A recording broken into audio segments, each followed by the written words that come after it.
Hello and welcome to the New Year's Day live stream.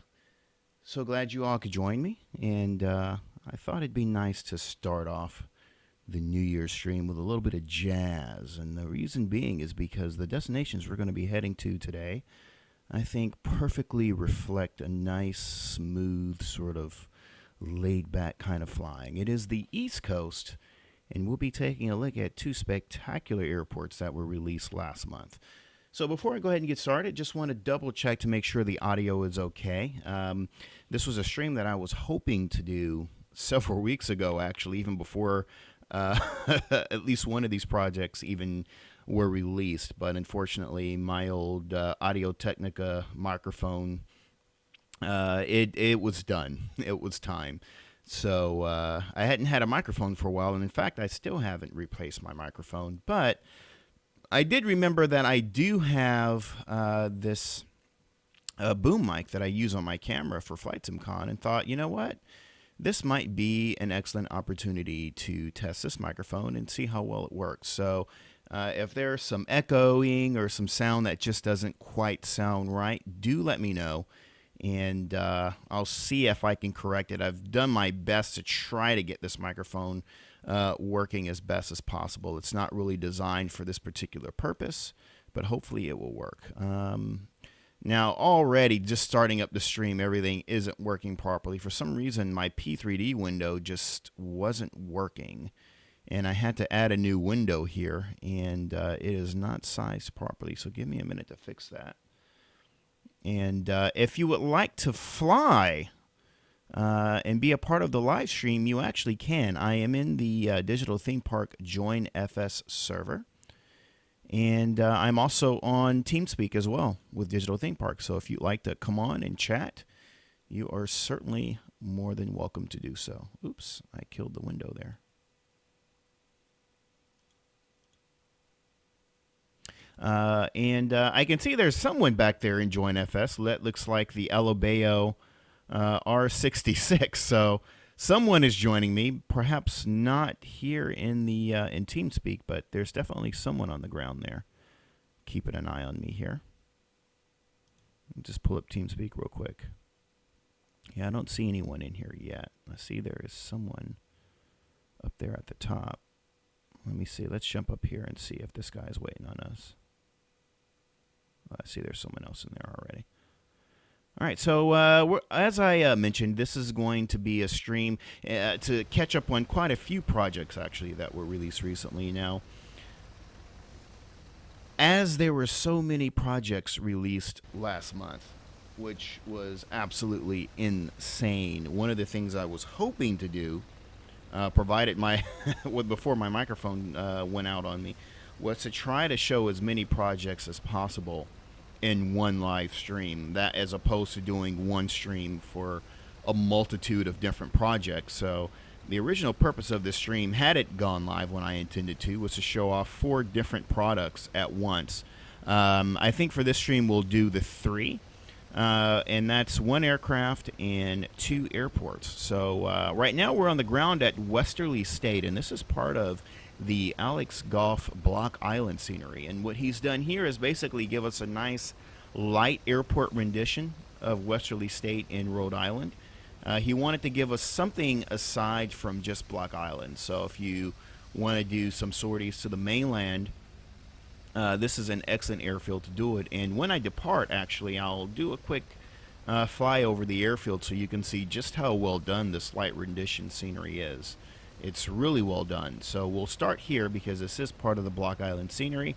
And we'll head over to Block Island and then, of course, off to Bill Womack's Nantucket. Now, I know that Bill had wanted to join me live. And he said he would try to, but I'm not sure if he's going to make it or not. And the same goes with Alex.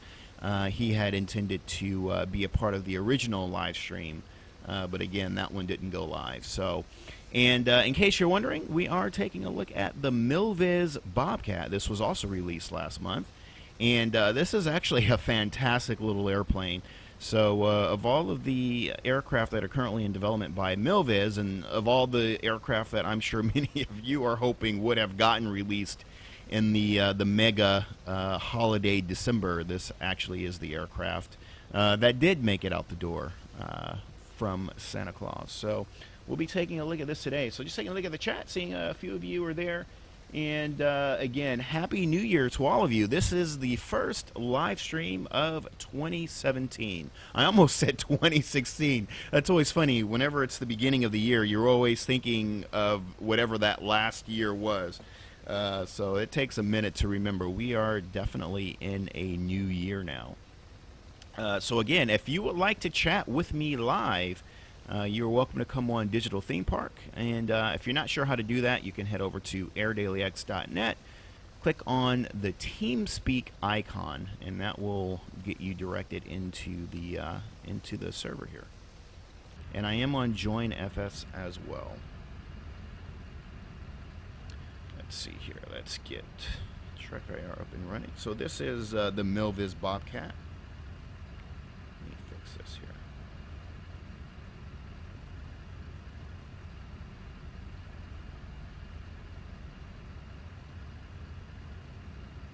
And this is kind of just like the old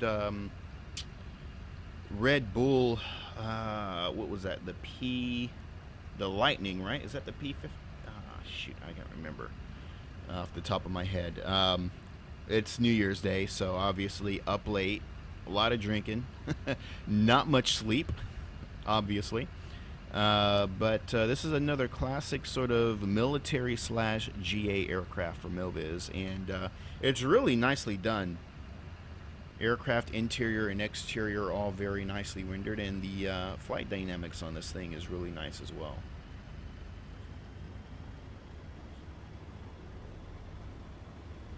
Another thing I'll say about the Bobcat here is this thing is fast.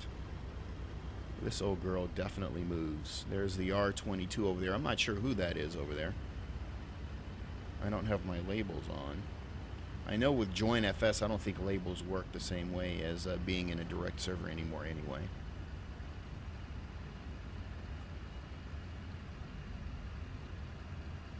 So hopefully all of you have had an exciting new year.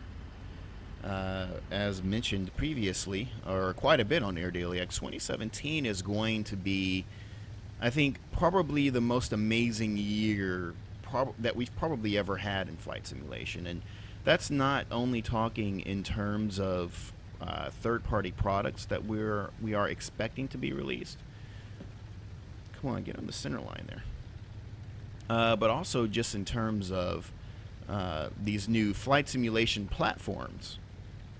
And you know, one of the more cryptic things that we've been seeing lately, at least with Orbx, is they've been releasing a lot of screenshots from platforms that they're expecting to be getting on board with. So definitely some big stuff coming from Prepared in the near future, as well as X-Plane 11, which, by the way, did not make it for December release. They made these huge announcements that X-Plane 11 would be released in December, unless they meant December 2017.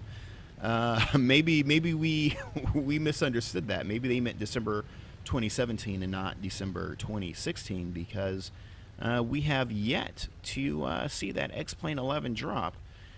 Dovetail, of course, in the midst of their new platform, and I think many of us are really interested to see what Dovetail is going to be bringing to the table, and whether or not they'll be delivering anything that is with such a grand significance that goes above and beyond what we already have. So that's going to be the other thing as well. Flight School was definitely not impressive. It was kind of what I imagine was a sort of a stripped down, limited 64-bit version of FSX. Oh, that might be an airplane, huh? Is he flying, or... I guess he is flying. This guy's kind of taxiing behind me. And I assume the sound is coming in okay from the boom mic here as well. This is not a typical PC broadcast microphone, so hopefully the sound is coming in here well. So whatever Dovetail comes out with, we're definitely going to, at least for me, I'm certainly hoping it's going to be not only far above and beyond what they did with Flight School. Flaps down there. but it's also going to have to really be a game changer, because I think that's what the community is looking for, is a game changer. So if Lockheed Martin releases a 64-bit version of Prepared, which is something... That puppy started tipping there. If Lockheed Martin delivers a 64-bit version of P3D, I think that might be well and good for quite a few people. And if the position of Dovetail is to simply deliver a 64-bit version of FSX, I guess that again will do wonderful things for quite a few people. But neither of those two platforms will be a game changer per se. And X-Plane 11 is really a significant update to X-Plane 10, but it's not a game changer. I think Aerofly FS has the potential to be a game changer, but given its current state in alpha and the amount of things that it would need to incorporate to be the next big game changer, I don't know if IPAX, the team behind Aerofly, is looking to make that the next big game changer. They might just be looking to make that as the next really enjoyable flight simulation platform. It's really too early to tell, but because of the amount of potential that platform has, I can certainly see a lot of interest going into that platform. So here we are, we're just kind of flying over Westerly State here. This is part of the Block Island scenery, and as you can see, for sort of a light rendition airport, this is really nicely done. So this comes with Block Island, and it gives you a very nice, very well detailed light scenery if you'd like to do some sorties to the mainland. There she is.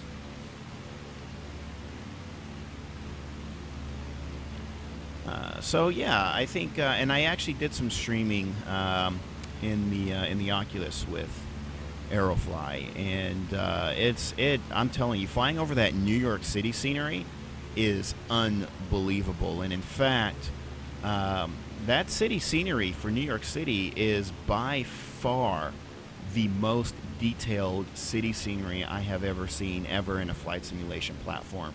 And that actually, well, maybe I'll take that back. I was just reminded of Fly Tampa Dubai. Fly Tampa Dubai is a pretty amazing scenery. So I would probably say almost a toss-up. Fly Tampa Dubai is definitely a very detailed city scenery. The New York City scenery, though, is far larger in scale. Let me see here. Let me pull up my little... I forgot to pull up my little default FS flight plan just to make sure I know where I'm going.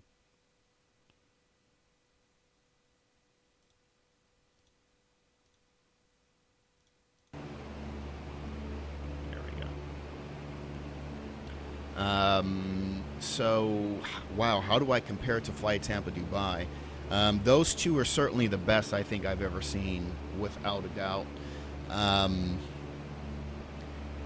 The New York City scenery, though, in Aerofly obviously encompasses far more buildings. If you remember the old Aerofly, or not Aerofly, but Aerosoft New York City, that was populated with a lot of buildings as well, but it was really pretty much just a bunch of autogen, surrounded by a few landmark buildings, more or less.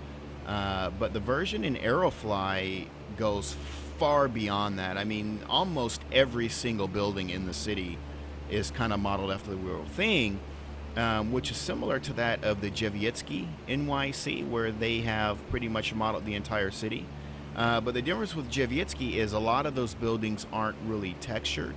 And most of them do not incorporate night lighting, with the exception of, again, a number of landmark buildings. So in the case with the Aerofly NYC, I mean, the whole city is lit up at night, and I would probably say they've done 85% of the buildings to detail, which is pretty freaking massive.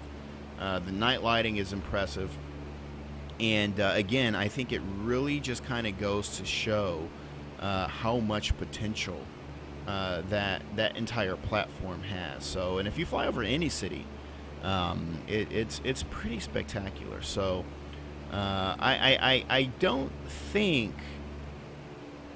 it's really that much of a secret that obviously Orbx has something going with Project A, which is Aerofly. So the question is, what is Orbx delivering? So I think if one could surmise, what does Orbx do?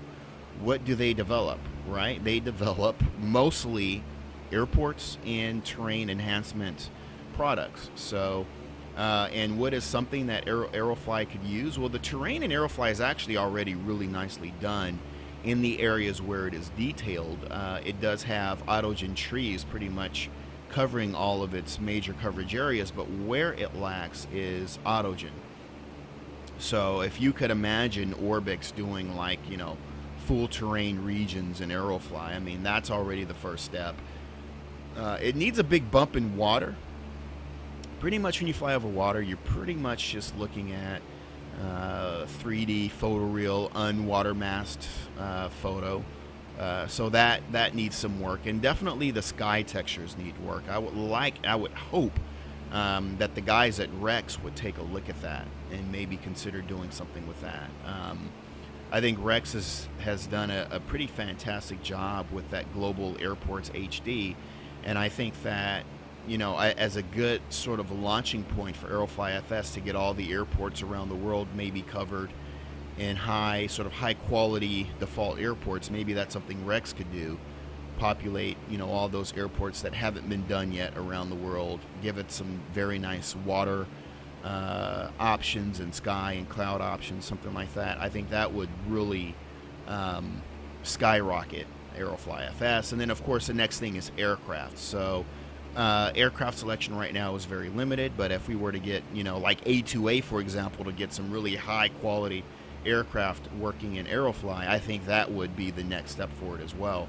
And after that, you know, it's just a matter of, you know, developers finding what I would hope would be an easy method to start porting over some of their existing products over to it. The great thing about Aerofly is, from the moment, if you have an SSD hard drive, from the moment you fire up your computer, you're up and flying in under a minute. From the moment you push the power button on your computer, you're flying. And I think that's a remarkable thing about Aerofly. With all of the graphics sliders set to maximum, you're still looking at 250 frames per second. In P3D or FSX, I think we're happy if we can get a solid 30 most of the time.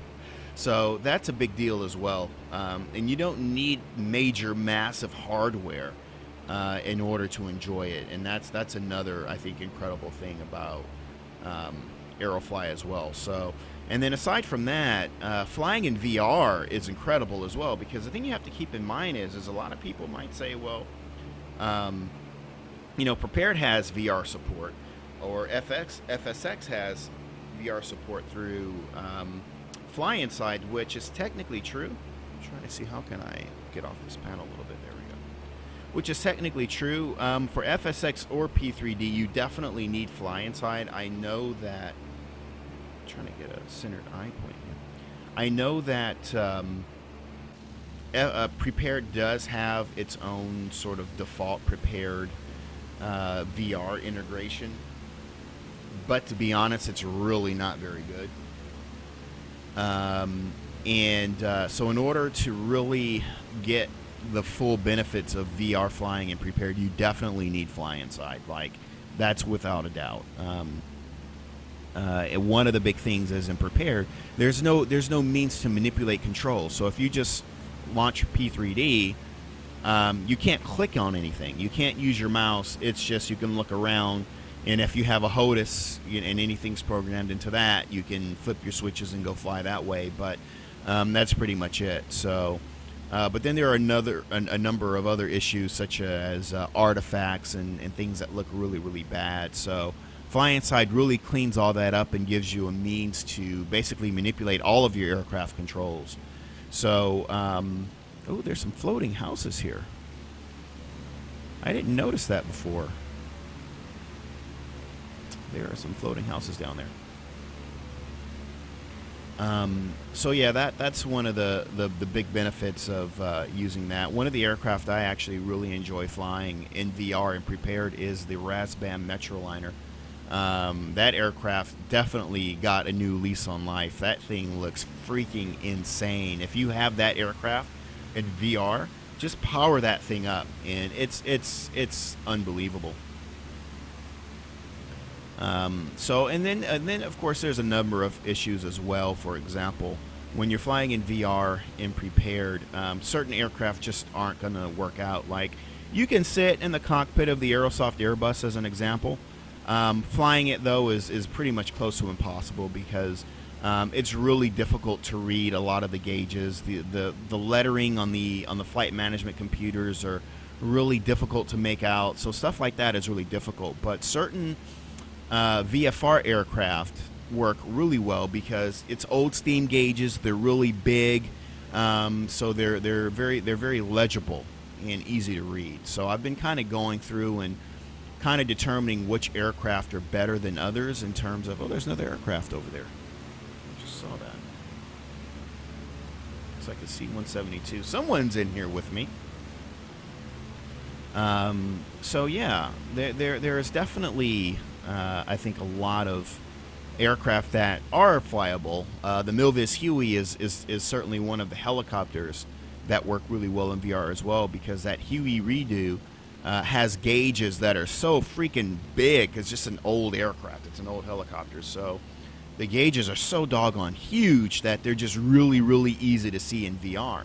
And the problem with VR is that they just don't pick up really small details all that well. So games that are designed for VR use have basically just strayed away from having things that are too difficult for those screens to make out. So that's why in most VR games it's really easy to play games because you don't have those really small details. So as it pertains to Aerofly, the great thing about Aerofly is those aircraft are really more or less designed for VR use, so everything is really easy to read. You can see the gauges quite clearly, and the environment looks much better as well because it's something that's designed for VR. When FSX first came out, however many years ago that was, there was no VR. There was no thoughts of there being a VR one day that we could use with it.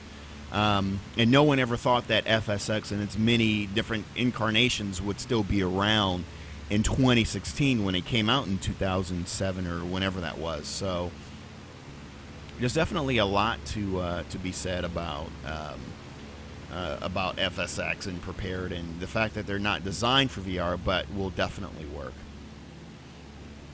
So as I've been running my mouth here, we have made it over to Orbx Block Island. As you can see, Alex Goff's latest masterpiece. And as you can see, it comes with very high resolution photoreal terrain. The water masking along the coast is very nice. And you can also see there the coloration of the water near the coast as well. Looks really nice. And of course, the scenery has all custom autogen. And actually, if we zoom in a little bit, you can actually see there some of the landmarks on the island as well.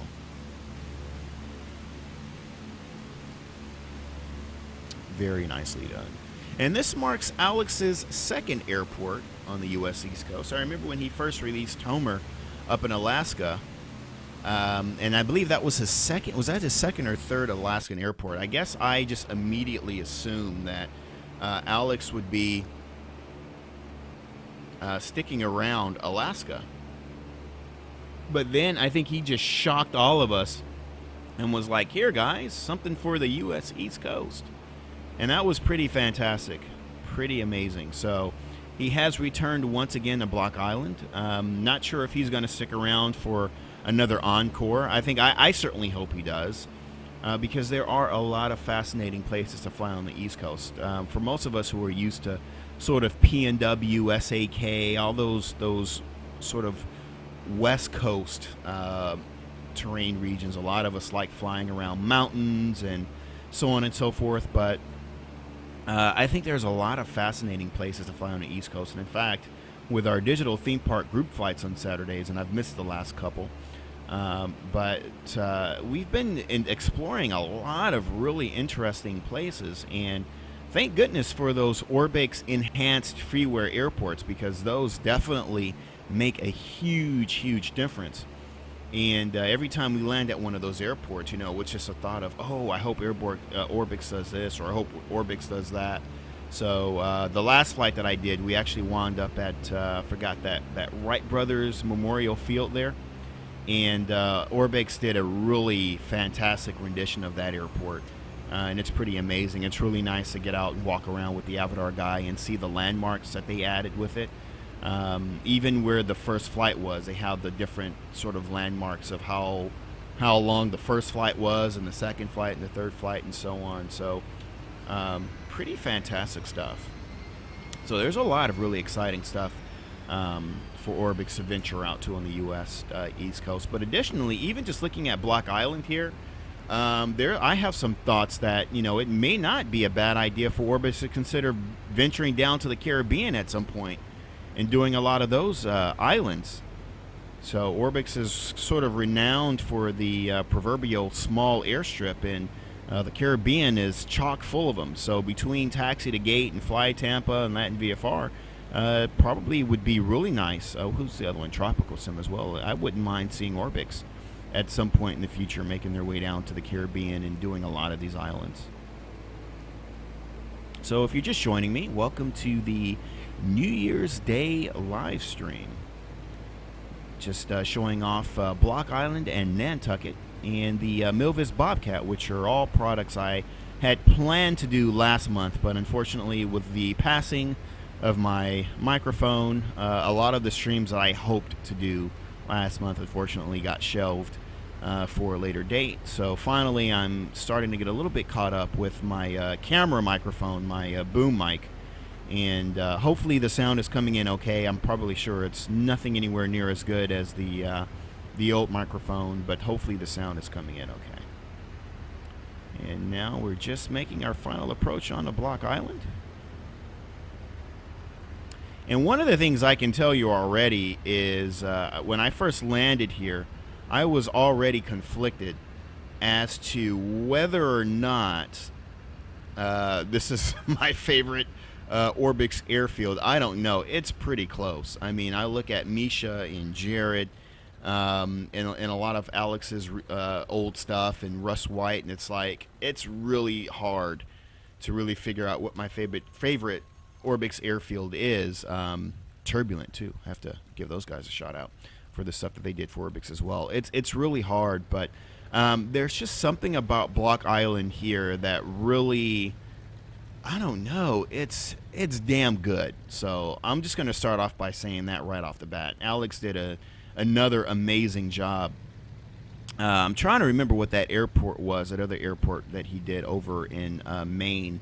Someone will write it in the chat and remind me, because I'm, again, it's New Year's Day, so obviously up late, a lot of alcohol. I had a little bit of a nap. I think I took a nap at around 6 o'clock. I was in the Oculus. There's a program there called Big Screen, where you can, there's like, they have all these different rooms you can go into, and there's one room where you're like in a luxury condo in a skyscraper, and other people just go in there and you can see them and they can see you in the virtual environment, and you just kind of meet people and play games and watch movies. And so I was doing that crap till 6 o'clock or 6:30 in the morning, and then had to wake up at 10 to do the stream. So I'm on very little sleep. But yeah, this airport is phenomenal.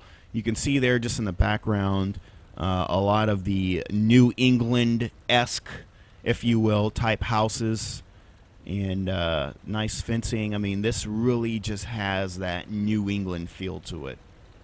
Looks absolutely incredible. Look at these houses here. So when you look at a lot of the Orbx regions in other parts of the world in the West Coast, you can see here a whole new autogen set had to be created, obviously.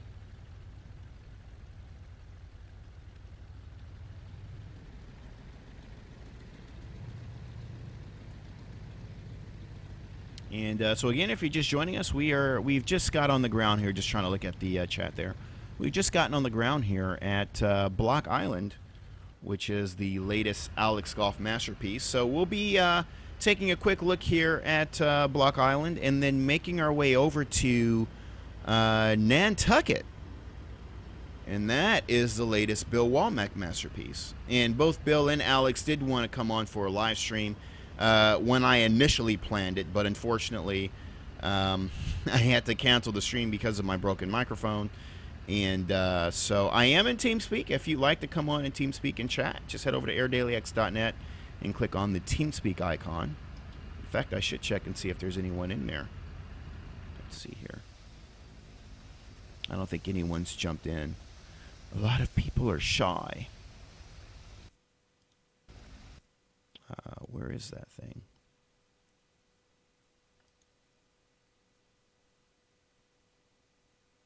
I don't know who Hunter J is up there. Is that someone? Hunter J? Not really sure, but and I am on Join FS as well, and I did see someone flying around there. Oh, there's a helicopter. I thought I saw an airplane up there. Wow, did he chase me? I don't know who's in the helicopter, but someone chased me all the way over here in an R66. So let's actually switch over to a helicopter. That's probably not a bad idea. Then we'll come back to our trusty Bobcat. So that we can kind of fly around the airport here a little bit. I was going to use the chase plane, but the reason why I'm not using chase plane is because I'm using a tail dragger, and so the way the chase plane camera orients itself, it'll be sort of askewed because the aircraft itself is a tail dragger. So let me see. I think I did say we would try the Milviz Huey, didn't we? So maybe we'll just pull that up.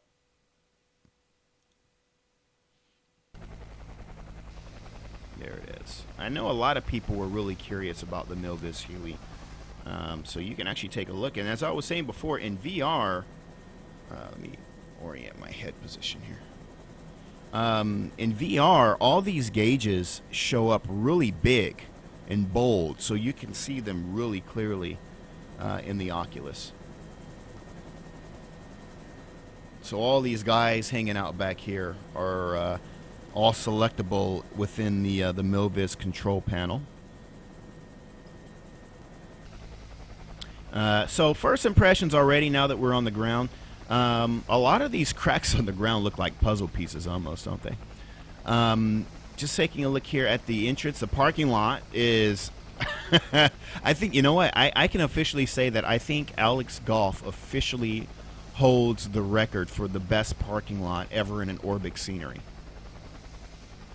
So when Misha and Jared see this, they're going to be slapping themselves, I'm sure. Damn it, Alex.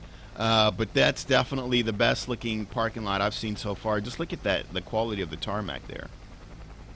So that's really nice. And that's why I say the parking lots are so important, because especially on an airport like this. Oh, look at that. There's he's in a military helicopter now, whoever that is. So that's a perfect couple. So here you can see here you've got like some gravel. I'm not sure what this is. It's probably not gravel, but the plants, the dirt, the fences, even the walkways sort of have a really nice ground texture to them. And that gives this little airport so much character. I mean, the building itself already has this really nice sort of architectural New England homey type feel. And yeah, so what someone there says, the ground is crack. So let's see here. We're gonna, let me see, he's kind of positioning behind me here. I'm gonna try to take off here.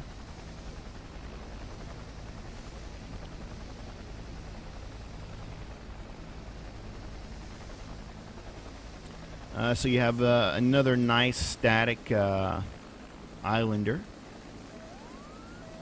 Oop, you hear that noise there? I don't know if you guys can hear that, but when you push the RPMs, let's go back on the inside here. I killed the tower view and it came back. I don't know why.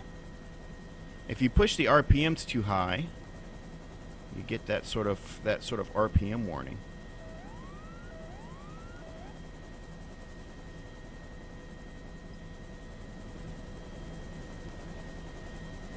So, ooh, this thing is kind of flimsy. Sort of having some trouble with it. I'm probably not, you know what, I'm probably not doing something right, I can tell you already. Because I can't get this thing much higher than I already am here. Actually, you know what? Yeah, let's use the chase plane now that I think about it. I did fly the Huey before in the Rift, and it flew really well, but I'm kind of struggling with it right now.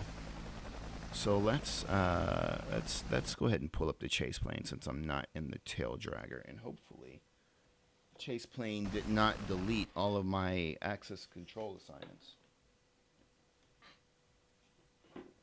which it sometimes does. You know, it's downloading an update.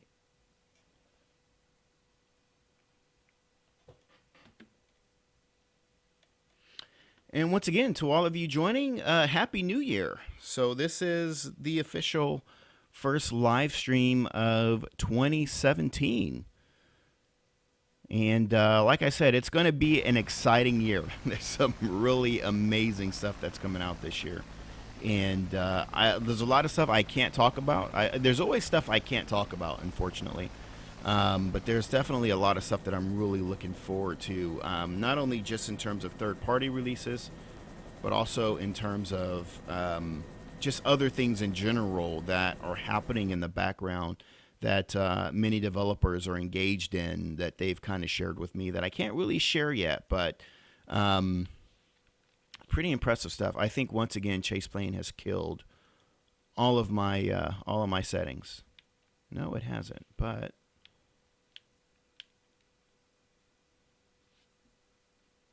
what's going on? Well, I paused Trek IR, but I don't know why it's doing that.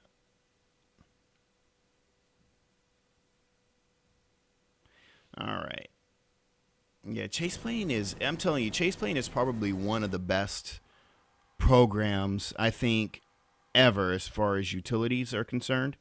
It's remarkable. I mean, it's insane what you can do with it when it works. But unfortunately, every time I go to use it, there's just another problem with it. And that's okay. I mean, the product is still in alpha. It's not even in beta. So it's expected that it's going to have a lot of issues. But unfortunately, it has just one too many issues for me to really start to officially rely on it in any official capacity. But I'm really rooting for FSFX and that Chaseplane because it's awesome.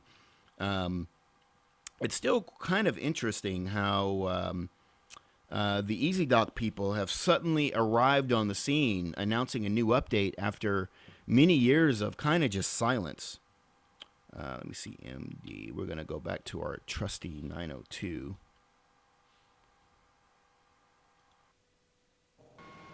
That'll work.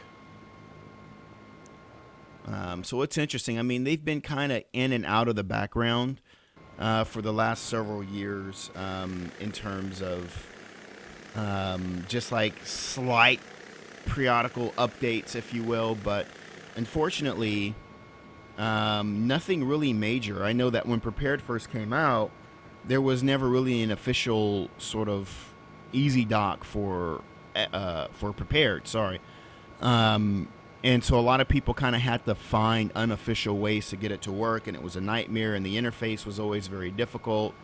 And what everyone really needed was just a completely new and invigorated EasyDock, with a whole new interface. And so, I don't know, maybe it's just coincidence that now that FSFX have really just owned it, that now they're doing something with it. I really don't know, but either way, FSFX is really the way to go, especially with a lot of the features that they're planning to implement. So I'll be watching that very carefully. So here we can see the lovely entrance to the airport. So you can see it's a small airport. Definitely has that New England sort of vibe going on.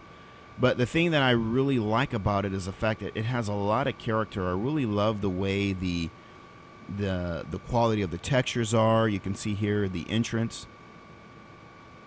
Actually, the last time I've seen a parking lot this good was FSDG Marsa Alam. If you haven't, is it Marsa Alam?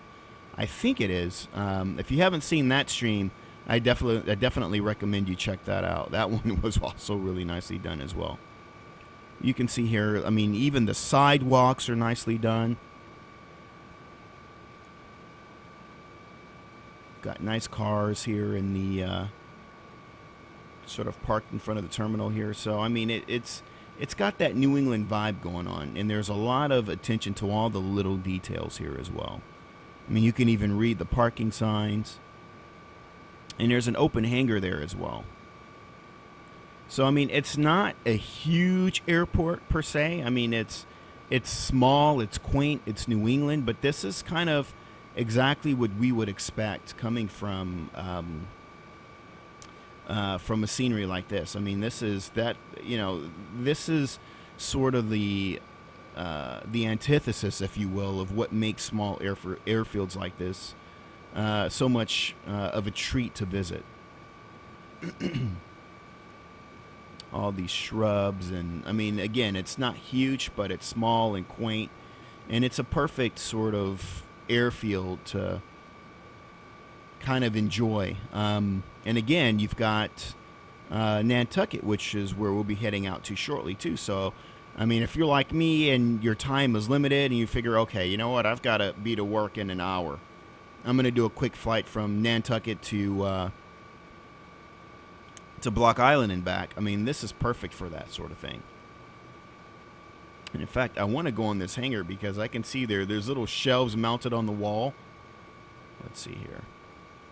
You've got little shelves on the wall there, and there's like little items on the shelves there. There's a soda machine. There's an ongoing gag about Orbx and soda machines, isn't there? If I recall correctly. So I don't think this door is animated. I doubt it. But again, whenever we see an airfield that's this small, it's really nice to see the hangars open and gives you a place to park.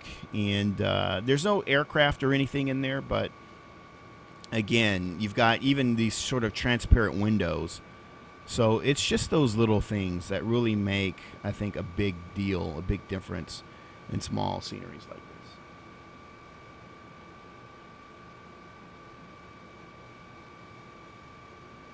And someone says this guy out here is trying to break into that minivan. I hope not.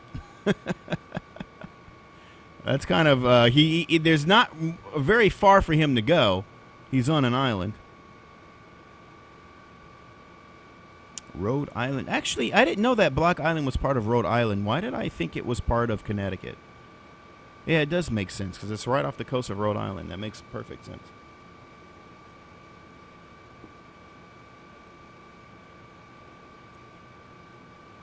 And again, all of the matching surrounding autogen as well really has that New England vibe. In fact, let's change the season. That's a good point. This is New England after all. Let's see, time and season. Let's try. Let's see what those autumn textures look like. I'm sure they have to look fascinating. What day is this? 9/21. Will this give us some nice autumn textures? Let's take a look.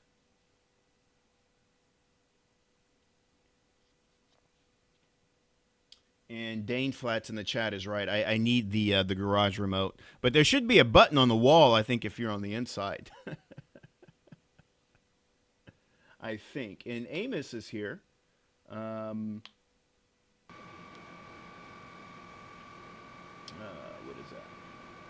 Oh, someone needs to comment on ADX. Yeah, Amos has got it there. I'm surprised Amos is not in the chat here on TeamSpeak. Let me see. No, that's still green. That's not autumn yet. Let me go back and change the date again. Let me see. Time preview. Time and season. Let's try October. If you go too far, it gets too cold, and then you don't get autumn leaves. Let's try this. Let's try October.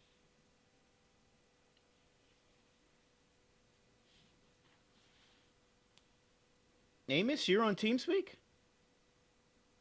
I can't hear you.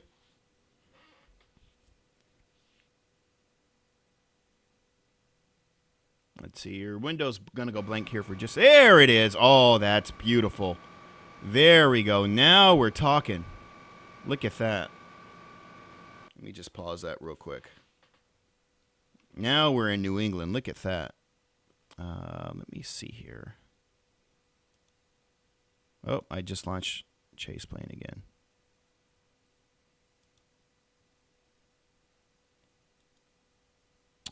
Exit.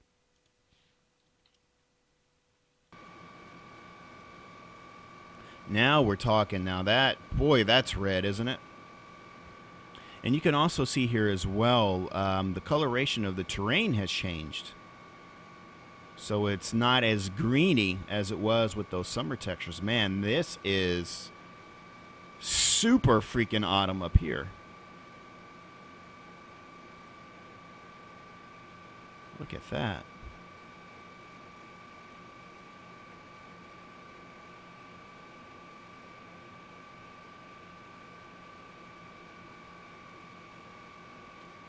And I'm really curious what this winter textures look like as well. So you can see here, there's some custom autogen here, this sort of New England sort of feel.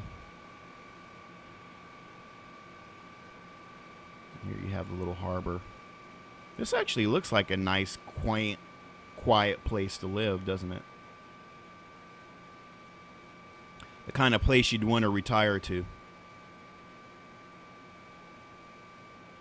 Boy, those Orbx HD trees. Speaking of which, Orbx HD buildings, that was definitely one of the sceneries I think we were hoping would be released at the end of the year. I believe he said that they were planning on an end-of-year release, but again, that's going to be, if nothing else, another fantastic scenery, global scenery enhancement coming this year as well. I actually forgot about that. So you can see here as we get a little bit closer to the airport, the houses get a little bit more detailed. And the airport itself is actually kind of elevated too. Oh, there's some flickering textures down there. But this looks freaking fantastic. I mean, wow, this is, what a beautiful airport. So I look at this and I just think, I'm really, really excited to see more sort of East Coast, New England type airports. I'm not sure if they'll, I'm not sure what Alex is planning next. He usually tells me, he probably did, and I probably forgot, because he did tell me that he was working on Block Island after he released his last airport, and then I proceeded to forget. And then when he announced it, I was like, whoa, Block Island, awesome. And then I remembered, wait a minute, I think I knew that, but forgot that I knew that. So, but there it is, Block Island. I mean, fantastic looking airfield. The whole island is done. And this brings us to really the third high quality airport. And if you're feeling nostalgic, you do have Bill Womack's $100 burger. I actually never purchased that scenery. I think you can get it from Aerosoft. The $100 burger scenery. In fact, let me take a look at that. I'm curious how that holds up now, because if it holds up well, and usually anything Bill Womack does holds up really well, that would be another scenery to really add to the East Coast. Let me just look that up really quickly. I think I'm just going to Google Bill Womack, or is it on his website? Let me just go to his website really quickly. I am kind of curious. Shift over to desktop mode here real quick. Is it in here, his $100 burger? Legacy scenery. I bet you it's under legacy. Oh, you have the Heron's Nest too. This one I also forgot about. And this is actually, is this a freeware? I think this is a freeware. And this is up off the coast of Maine as well. So you can make that 5 airports. Legacy scenery. I think this is his Plum Island. Yeah, that's his $100 burger. He did. Oh, I didn't know Bill Womack did Dillingham. I knew about Tongass Fjords. I know he helped with that. I didn't know he did this scenery. I did not know that was Bill Womack. That is so funny. I have this scenery, and I remember thinking, wow, whoever did this is pretty nice. That was a long time ago I got this, so man, that was years ago. I didn't know that was Bill Womack. That is so funny. So we have Plum Island. That's this one here. That's an old Bill Womack from FS Add-On. That's what that was. I'm just curious how well this one holds up. I'm curious.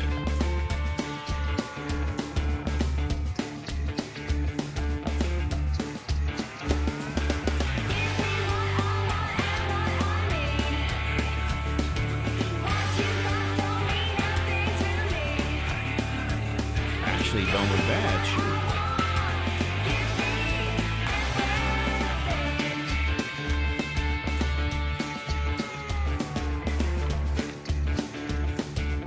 So this might still be worth a purchase. I'm not sure where you can find it. I guess maybe it's still on FS Add-On. I think it might be available from Aerosoft. I thought I saw it there.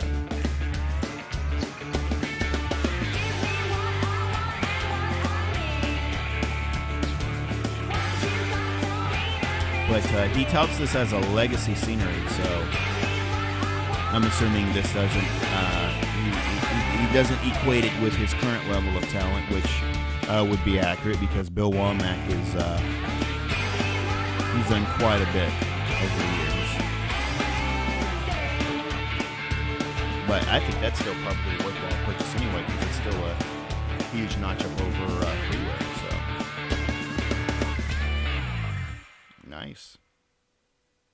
Oops, wrong button.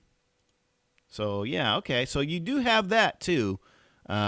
If you decide to go that route as well, that would be another airport, the Plum Island scenery. Okay, so pretty much in a nutshell, that is Block Island. And so since we got Bill Womack on the mind, I guess we should head over and take a look at his latest work. What do you think? So let's jump back in our Bobcat here. We're going to hop back in the Bobcat now and make our way over.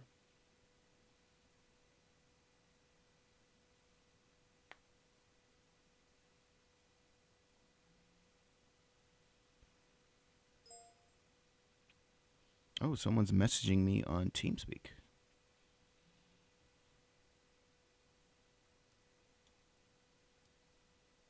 User was moved to your channel.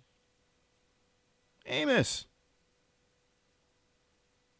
He's in there somewhere.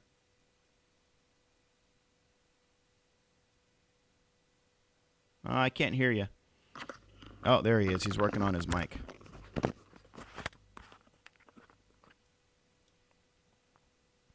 Where are you at, Amos? Oh, barely. Let me see. Let me see if I can push your volume at all. I think that's like almost as high as it goes. Let me see. So that everyone else can hear you too. Let me see here. There's someone else up there that's hanging out. I don't know if he's waiting on me or... Let me select my aircraft real quick because everyone's staring at a blank screen. Let's get that Bobcat back out here. And maybe we'll pick a different repaint this time as well. There she is. And I'm not sure if that guy is waiting on me. Let me just see really quickly. Or maybe Kim. Maybe Kim, are you in the stream? Maybe Kim can find out with who he's waiting on. Let me see who he's waiting on here. Channel switched. Is Hunter waiting on someone? He's been up here for a while. I just asked him, but he's unresponsive. Oh, he's not responding. Okay. All right. I wasn't sure if he was waiting on me or... He is in the chat. Oh, is he in the chat? User joined your channel. Oh, maybe. Okay, I'll jump back down. I guess if he comes back, we can pull him back down. And, okay, I'm going to jump back down. Amos, I'm going to drag you back down here. You gotta be re-citizenized. Okay. Channel switched. User was moved to your channel. Let me see. Do I still have that? Hear me better now? Oh, yeah, better. I don't know if in the chat, if you guys can hear Amos, let me know. We want to make sure we can hear Amos in here. And I did get a request for night lighting, which thank you for reminding me. I completely forgot about that. Let me see if I can cheat and give us some quick night lighting here. Buddy joined your channel.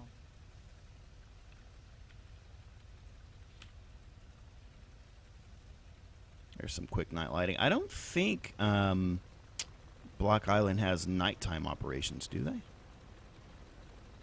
We can take off and fly kind of into the sunset here and see if see how the runway is lit.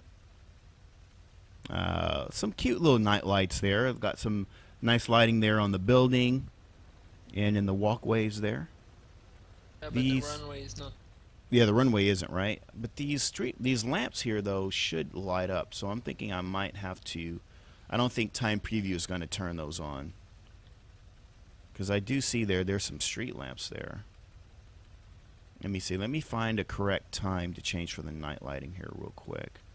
We'll try 6:25 p.m. I want to see if. Oh, that's 18:25, isn't it? I just want to see if those what do you call those? I'm calling them night lights. I don't know why I'm calling them that. Those like street lights. I see them in the parking lot, but I don't see them lighting up. So I'm gonna have to have the scenery load up nighttime just to see if they turn on. No, they don't. Oh, that's rather odd. So, Alex, if you're watching, the street lights don't turn on. All those lights there in the parking lot don't appear to be working. So, and actually though, there is some runway lighting here now that I can see. I'm not sure how bright that is. We can try to see how well we can see that from the air. I'm gonna just brighten this back up just a little bit. Oh, yeah, that should be about fine. Let me see if I can fly around that.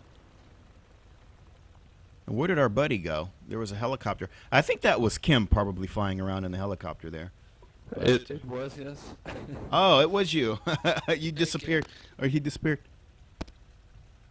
I Let's see. changed to Legacy, so I can keep up. I couldn't keep up in the R66. Oh, yeah. Yeah, that's what I was saying. This little Bobcat can really move.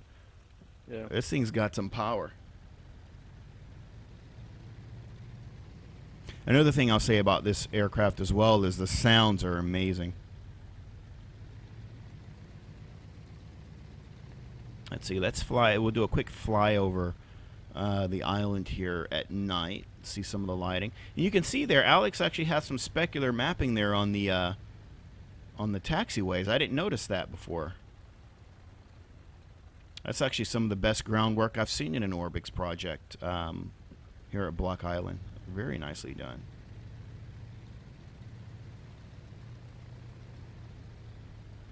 And I like how those houses are lit up there too in the background. I might have to come out here and visit Block Island after Flight SimCon. This looks. Yeah, the runway is lit. I think you could probably do a night approach. Yeah.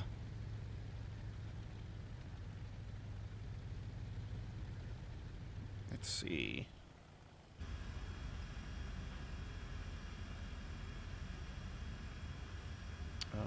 But how about the cockpit here? Can we recognition, landing, cabin lights? I don't really see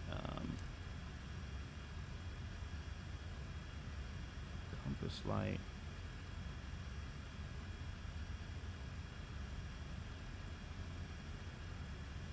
Landing gear. I'm not really seeing any lighting for the Bobcat, though. Ignition switches.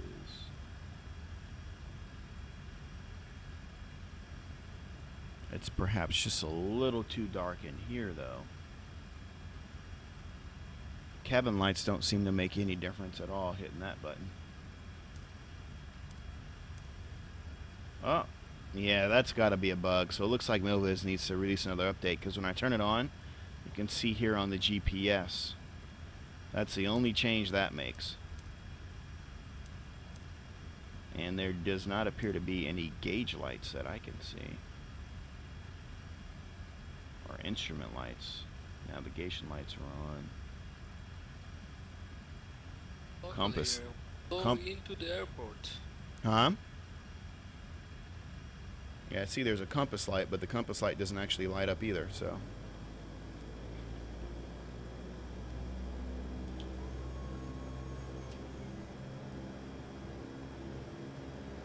Oh, that thing likes to tip when you, when she gets airspeed.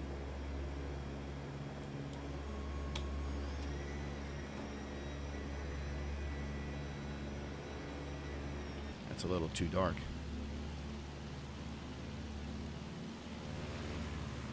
Let's see. Yeah, that runway is lit up well enough at night.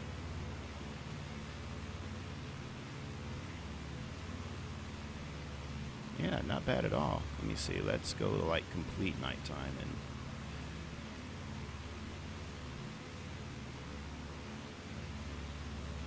Oh yeah, you can definitely shoot that approach, and you've got the poppy lights as well. So yeah, that'll work.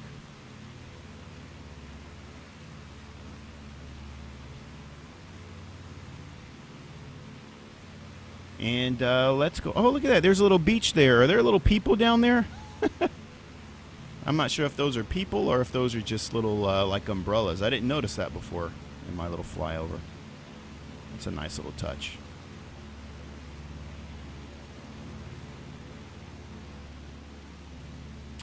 And so there we have it. That's Block Island from Orbx. I guess as we fly away, let's take a quick look at the winter texture, shall we? Let's take a quick look at winter textures. Actually, you know what, let me cancel that. Time and season. We'll just take one quick look at winter. I think January should be good enough.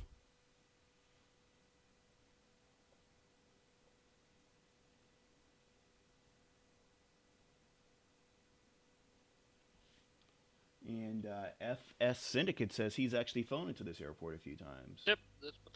And Air Holland's asking, will we see more VR streams in the future? Yes, you will, actually. As I start... Oh, look at the winter textures. Wow, this looks really good. Yeah, as we start to get a little bit deeper into Aerofly, and I'll do some VR flying in Prepared as well. The only problem with doing VR streams is the way the streams appear on screen.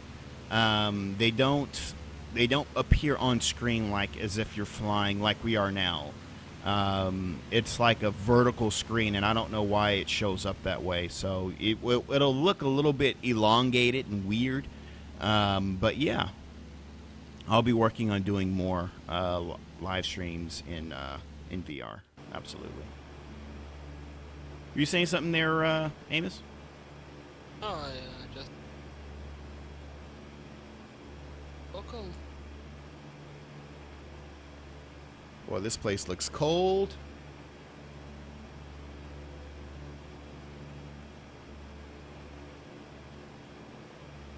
So winter texture is also looking really nice. Let's fly back over the airport. We'll do a slow pass, and then we'll head off to Nantucket.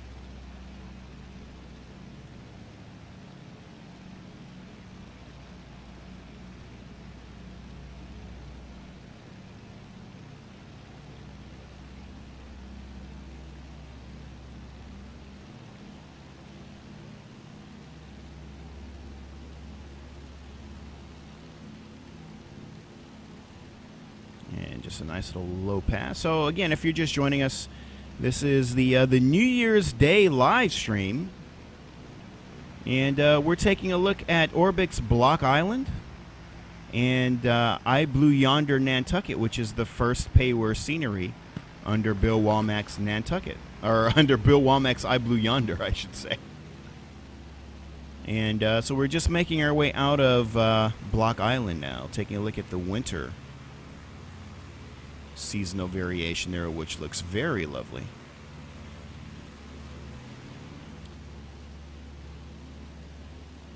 And now we'll head over to Nantucket. I didn't think there'd be too many people joining me on New Year's Day. I would think everyone would be nursing their hangovers and trying to catch up on sleep. So I sleep, they're back to school. Yeah. Oh, look at that. There's someone behind me there. I didn't see that. That's Kim, right? Where is he? Yep. I saw him in the in that tower view. I don't see him now. That's so weird. I don't see him here. He's like sneaking up on me, but in that tower view, I see him back there. There he is. That looks like the real air. Sad news, Real Air, by the way. If you didn't catch it, Real Air has exited flight simulation scenery development, or flight simulation aircraft development. So, sad news there. We'll miss Real Air and the high quality products they've delivered to us over the years. And we're going to just swing this left turn and head over to Nantucket. The old legendary Bill Womack. And Bill said that he is planning to return to Flight Sim Con again this year. That'll definitely be fascinating. Bill's working on a few projects, but lest we forget, he is working on Pearson Field. If you remember the old Flight Zone Portland. As a matter of fact, I can tell you this, and a lot of people have really been asking me, what's going on with PDX? You mentioned that there's a PDX and someone's developing PDX, but you won't tell us who it is. I can say this about that PDX project is that Bill Womack is actually working with the developer in question, who shall name unnamed, to ensure compatibility between Pearson Field and PDX. So if you remember the old Flight Zone Portland, you remember it came with Pearson Field, it came with Troutdale, and what was the other one? Hillsborough. In fact, I was always hoping that someone from Orbx would do those three airports. I know that Pearson was an airfield that Bill, I think, was always planning under Orbx, so he'll be working on that under his iBlueYonder brand. But so far, no one has gone back and done either Troutdale or Hillsborough. So I've tried to get the old Flight Zone working in P3D, and I was able to port the scenery over, but unfortunately, every time you pan around the aircraft, the whole scenery also pans around with it. It's weird. So I've never really been able to get that to work. I know some folks have gotten it to work, but it's never worked for me. So hopefully someday somebody will get out there and do those other two airports. But Pearson Field is one that, among other things, I know that Bill Womack is currently working on. And when you fly in a PDX, and if you have Pearson Field as well, both of them will work seamlessly together, because both developers, he's in contact with that unknown PDX developer who is one hell of a developer. That's all I'm going to say. And so we can look forward to that. I don't. Will that be this year? I hope so. I hope so. Last I spoke to that PDX developer, he's got quite a bit on his plate at the moment, but hopefully we'll see PDX come this year. I'm hopeful. We'll have to see. So we'll go ahead and fly into Nantucket with the winter textures, and then we'll take a look at autumn and summer as well and see what Bill Womack has delivered. I think the last airport he did under Orbx, I believe, was Sealitz Bay, if I remember correctly, after Cushman Meadows. So it'll be really nice to see his next big project since then. Again, we also have the Heron's Nest, and that's actually not very far from Alex's. What the hell is the name of that airport that Alex did? Amos, look that up for me. Yes. What was that airport that he did off of Coast of Maine? I don't know why I'm drawing a blank on it. Again.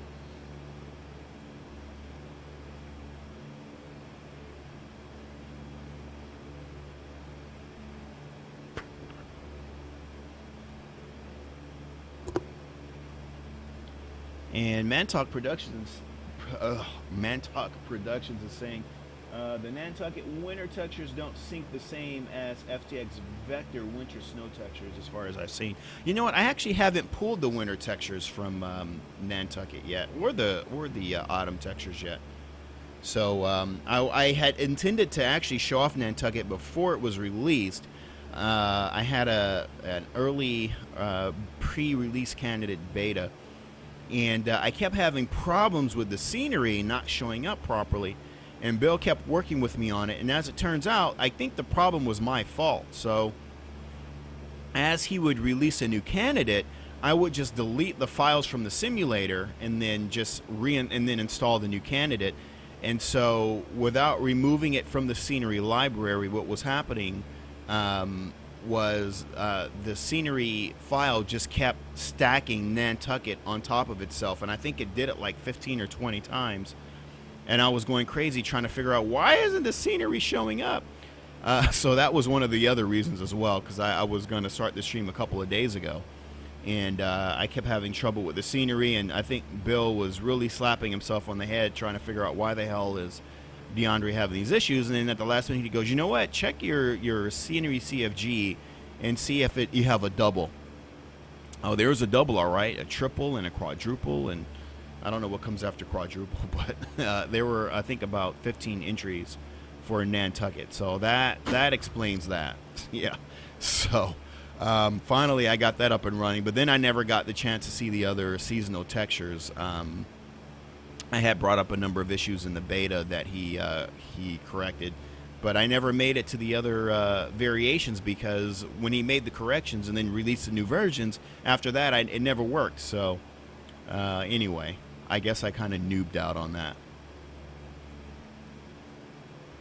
But yeah, Nantucket is actually very nice scenery, and to be honest, if Block Island and Nantucket were one island, it's almost seamless in terms of the similarities in quality.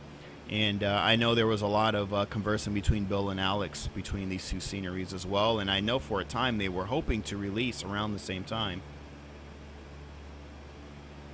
But with Bill, I think he had more beta issues to work out, so he wound up releasing a little bit later. I know he wanted to release before Christmas as well, but he realized if he released before Christmas, it would only be like a couple of days before Christmas, and whenever something new is released, there's support issues, and everyone wants to be able to relax over the Christmas holiday. So he said, you know what, I'll just enjoy Christmas and release after the fact. So anyway, it is the New Year's live stream. I am streaming on New Year's Day, if you can believe it, and I'm so surprised to see like 80 people showed up to kind of hang out. I thought everybody'd be nursing hangover, so it's great to see all of you here, and it is 2017. We've made it this far. You know, it's funny. I always think to myself, every day I get up, I always think to myself, today is as far as humanity has ever made it. Like we are living in the future. Today is as far as humanity has ever been. So January 1st, 2017, is as far as humanity has ever been in humans' history. So we're living in the present. We're living in the future. Really. And at some point this will be the long forgotten past, but today it is the future. So really looking forward to an amazing year in 2017 with everything that's going to be coming. So if we take a quick recap at December and going as far back as October, I was warning all of you that December was going to be thick. It was going to be pretty huge, and it was. So between all the sales, We know. Yeah, so between all the sales that hit and all the projects that came out, but then there were a number of projects too that didn't actually make it. So we've got digital design with Leipzig. You might have saw those exclusives on Air Daily X, and he'll have a few shots for us coming up as well. So He's, I believe he said he's still aiming for a January release. That one didn't quite make. Charles de Gaulle from Taxi to Gate, they were hoping for a December release as well. That one didn't make it, but I think we're looking at a January release as well. And then, of course, we're still looking at Misha's Santa Barbara. Jared is still cracking away at Innsbruck, which is going to be insane. And Jared was here back in September, and I got to meet with him. So as he gets closer to release with Innsbruck, I'll have a nice little interview with him. And it's really funny. I asked him, I said, so Jared, how do you feel about someone stepping on your toes with Innsbruck? And his response is, believe me, you'll hit the floor when you see it. So that's going to be a lot of fun. So when you see that interview drop, that video interview I did with Jared, that'll be, you'll know that Innsbruck is close. So definitely be looking for that in the coming weeks as well. And I got to make sure I get myself on track here. Kind of drifting off to the left. So it's a nice little flight between Nantucket and Block Island. So what else we have coming up in the beginning of 2016? I think we will see Orbx Buildings HD, I hope, in those early days as well. There's some other stuff, too, that's not coming right off the top of my head. But if you have any money left over from Christmas...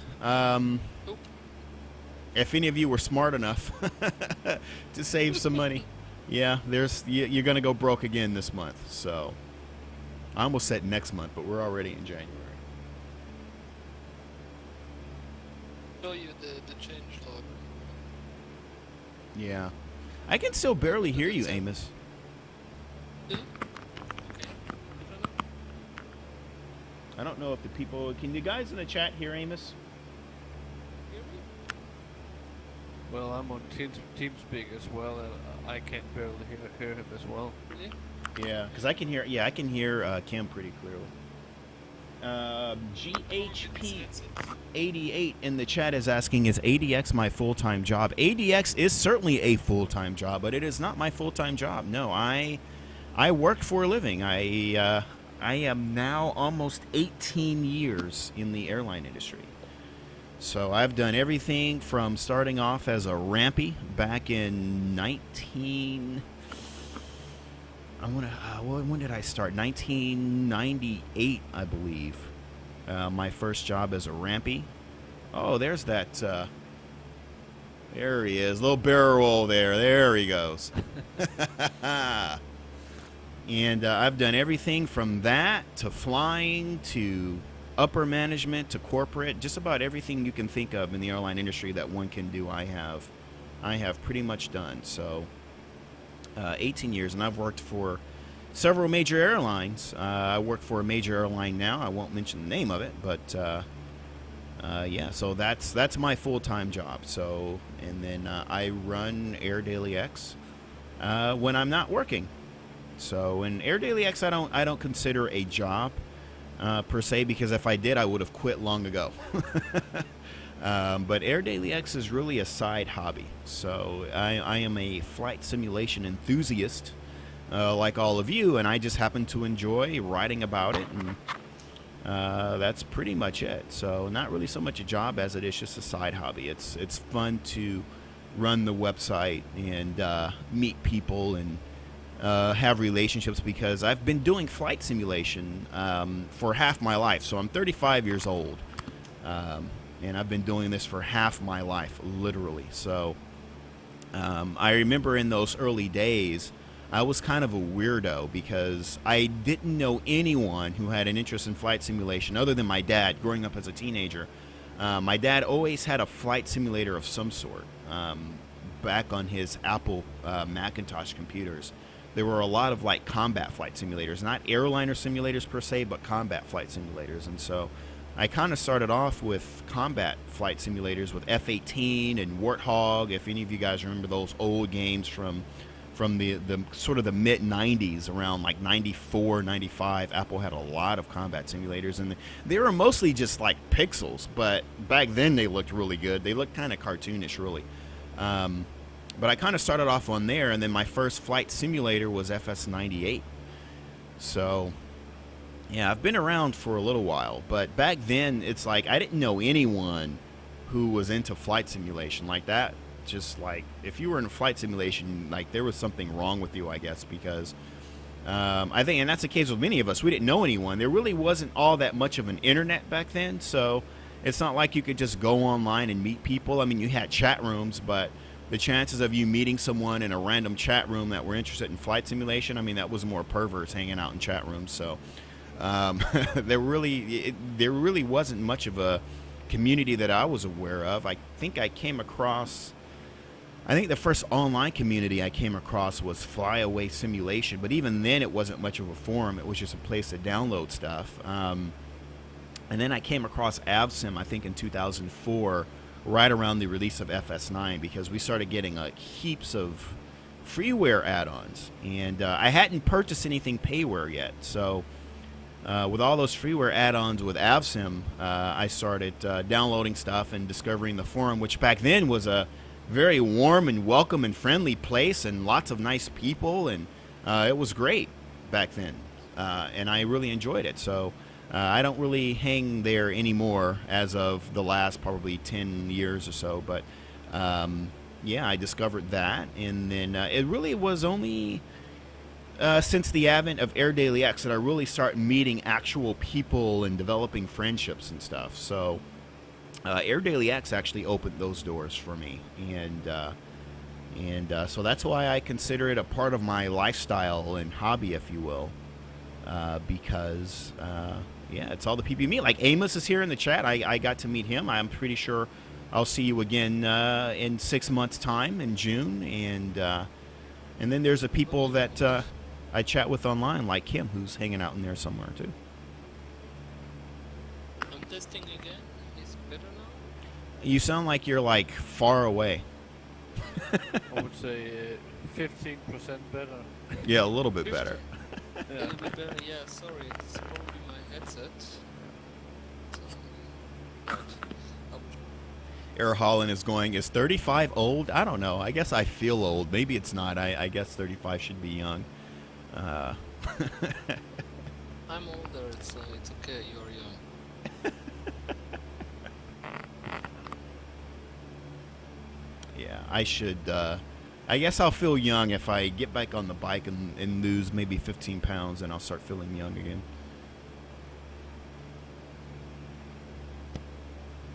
And Dane Flett says, "Oh, you're 35. Sorry to hear that, fossil." Yeah.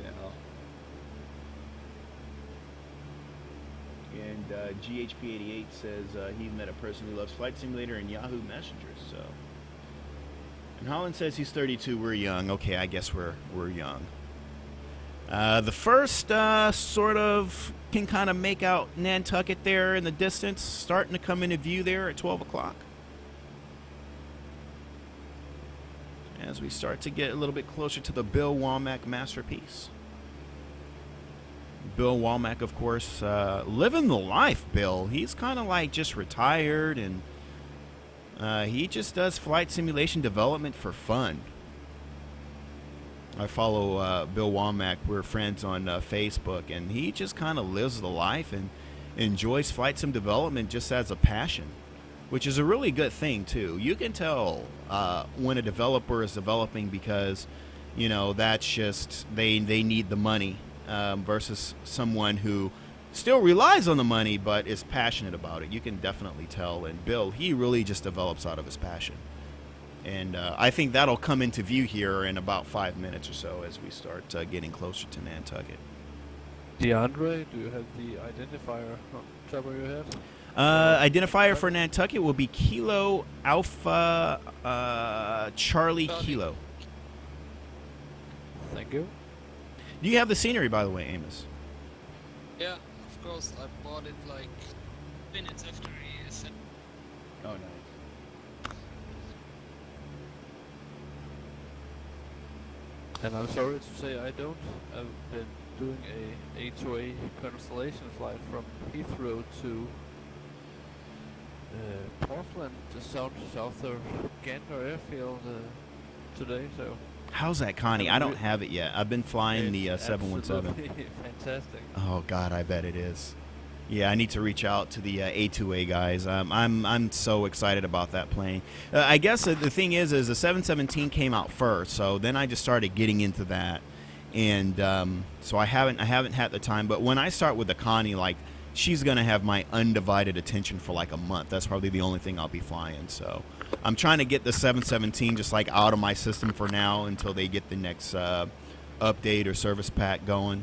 So she's got a few bugs, but I did my first sortie night before last, actually, because I've mostly just been taking off, flying around, playing with the systems and landing again. So I did my first full point-to-point from Monterey to Reading in it. So I encountered a few bugs en route, but I mean, it got me there.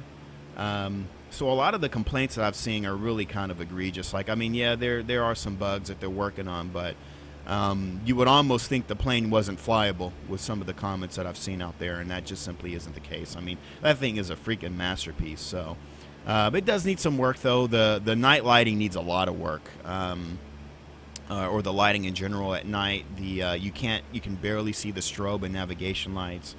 The flight deck doesn't quite light up very bright as well, especially like reading overhead and stuff like that. So I mean, all little things that can be fixed, but I mean, in terms of how she flies, the flight dynamics, everything, the systems, I mean, it's really well done. It just needs a bit of fixes, and she'll be top notch. So really excited about that. So yeah, once I get that out of my system, then I can give the Connie my full attention and then head back over to the 717.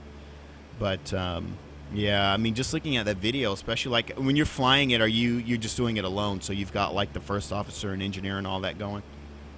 If you have the 377, it's built the same way or set up the same way exactly with your crew and flight attendant and loading and unloading and stuff like that.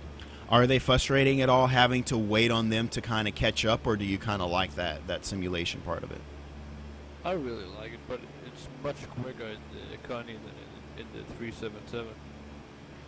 I mean, you can go from loading up your sim to taking off in under 5 minutes with no problem. So not as complex as the Strato, huh? No, it's easier to fly, and the systems are much more intuitive, I think, and easy to read. And if you have any experience in any HOA plane, it's pretty easy, I think. Right. Well, I remember when I was talking to Scott before he showed it to me the first time, and he was like, because he was like, "Do you have it? Do you have the Strato? Do you fly it?" I'm like, he's like, I told him I don't have it, and the reason why I don't have it is because it's just so ugly. And he's like, "Yeah, I know." But I've been listening to, because the Digital Theme Park guys, I'm not sure if you're a part of that group or not, Kim, but they were doing the Pacific Circle there, and I would sometimes drop in and listen to them flying those things. And I mean, that thing is no joke. I mean, the amount of work that goes into flying it. And then I thought, well, it doesn't quite sing to me, and I think it's just because it's just a big, bulgy, just looking ugly airplane. But then when Scott actually kind of sat me down and kind of showed me the inner workings of it, I'm like, damn, I need this airplane. And so he goes, well, you've seen the Strato, because he kind of took me through the runs of that, and then he pulled up the Connie, and he's like, the Connie is like the sports car. This one's going to be a lot easier to drive, and it's going to be, it's going to be fast and sporty, and and he's right. So I figured, since I didn't have the experience with the Strato Cruiser, at the very least I would get that experience with the Connie. So yeah, I'm really excited about it. Yeah, I think you should be. Even though you haven't gone through the 377, you still will get the full effect in the Connie. Well, that'll be my big project for this month. And then the other thing too, though, I think would be good is like a shared cockpit function with that airplane. I think would be the best. We were talking about that, like if you wanted to replace the flight engineer with an actual person and have 3 physical people flying it, like that would be a lot of fun. Like I wouldn't mind just sitting at the engineer station, while there is a shared cockpit between the captain and first officer, and just actually trying to fly that thing. I think would be a lot of fun. I don't think they I actually read somewhere someone came up with a really clever idea. I don't remember what it was, if it was TeamSpeak or something where you could move the windows around, and they were able to move the flight engineer window to the remote desktop, so one guy could sit one place and press those buttons, and the other guy could fly the airplane. Oh, wow. Yeah, like a homemade shared cockpit function. I'll have to try that. Yeah, because I'm pretty sure that'd be a lot of fun.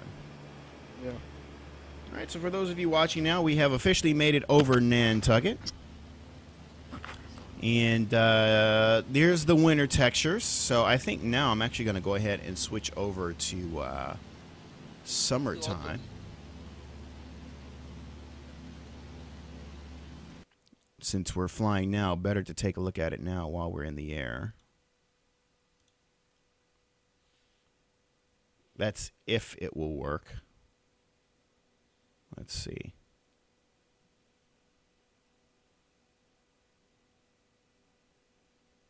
And Mantalk is saying the Connie is lovely. I've only just started to scratch the surface. It's hard to keep it flying level, though. Yeah, it really is. Yeah, trimming that baby out's probably no spring kitten, huh? I thought the most hard plane to trim I had was the P-51, but that's easy compared to the Connie, Oh, wow. at least in the pitch up and down. And I am terrible when it comes to trimming aircraft out in Flight Simulator. I mean, if I had a trim wheel, which we really don't have a proper trim wheel out there. I mean, the only thing that's really out there and somewhat affordable is a SciTech, but I know that thing has had a lot of problems in the past. But other than that, you know, I use just kind of like the trim function on my yoke, but I can never trim a plane out perfectly. I know one time Misha came over from Orbx, and he had a plane trimmed out in like 2 seconds. And I'm like, dude, I can never. I'm like always having to constantly trim. Like I can never set the trim and then just let it sit. I always struggle with the trim for some reason. So yeah, that's definitely a big deal, especially with an aircraft like the Connie. So right now we're just kind of flying around Nantucket, give you all a kind of a full view of the island and the sandbars. Actually, it was funny. My wife was just watching a movie, some boring movie with the Captain Kirk guy from Star Trek. I don't know his name, but some movie about some. I guess he's like a Coast Guardsman or something in the probably 1950s or something like that. And I guess he's like a Coast Guardsman off of in Nantucket or stationed in Nantucket, and I guess a bunch of guys in a ship go out and the ship capsizes or whatever, and he goes out like in a little boat and rescues the people, and it was boring as hell. But anyway, it was Nantucket, so that's the only reason why I thought of it. She fell asleep on it, so if she falls asleep on it, then it's definitely going to be boring for me. One of those kind of love stories. I think I started to see the 5 minutes And really good. oh, okay. Dan Flat says he made a trim wheel out of a servo and a coffee lid. Hell, I'll buy one off you if it works. You might have something there. Shoot. You could take the MacGyver edition. Heck yeah. Well, all he's got to do really is go to Home Depot and get some more proper parts and start selling them things on eBay. If they work. Mad Talk says he loves that movie synopsis. Yeah, that's pretty much how you get a movie synopsis from me.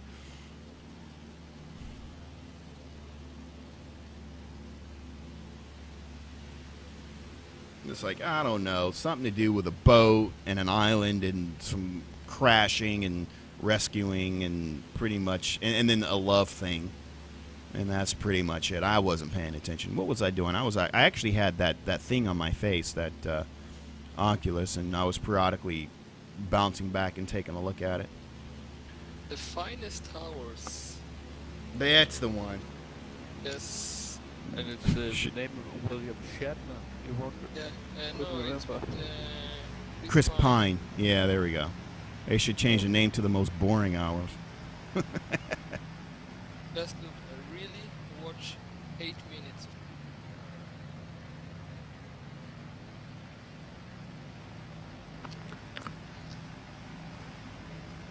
And just working our way around the lighthouse there. All the way out onto the point.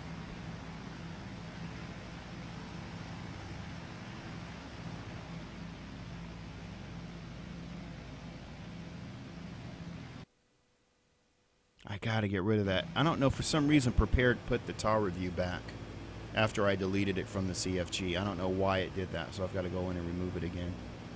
I think that has something to do with chase planes. Something is, there is definitely an issue, and I need to bring it to their attention at FSFX, because they make a lot of changes to the camera CFG, and if you have a VR, that creates a lot of problems, because the VR relies on certain entries to be in that CFG, and Chase Plane deletes them. So if I'm in VR and then, or if I'm flying side in VR and then I go back to the 2D window, Chase Plane will automatically see that the cameras are not where it needs to be, so it'll change them.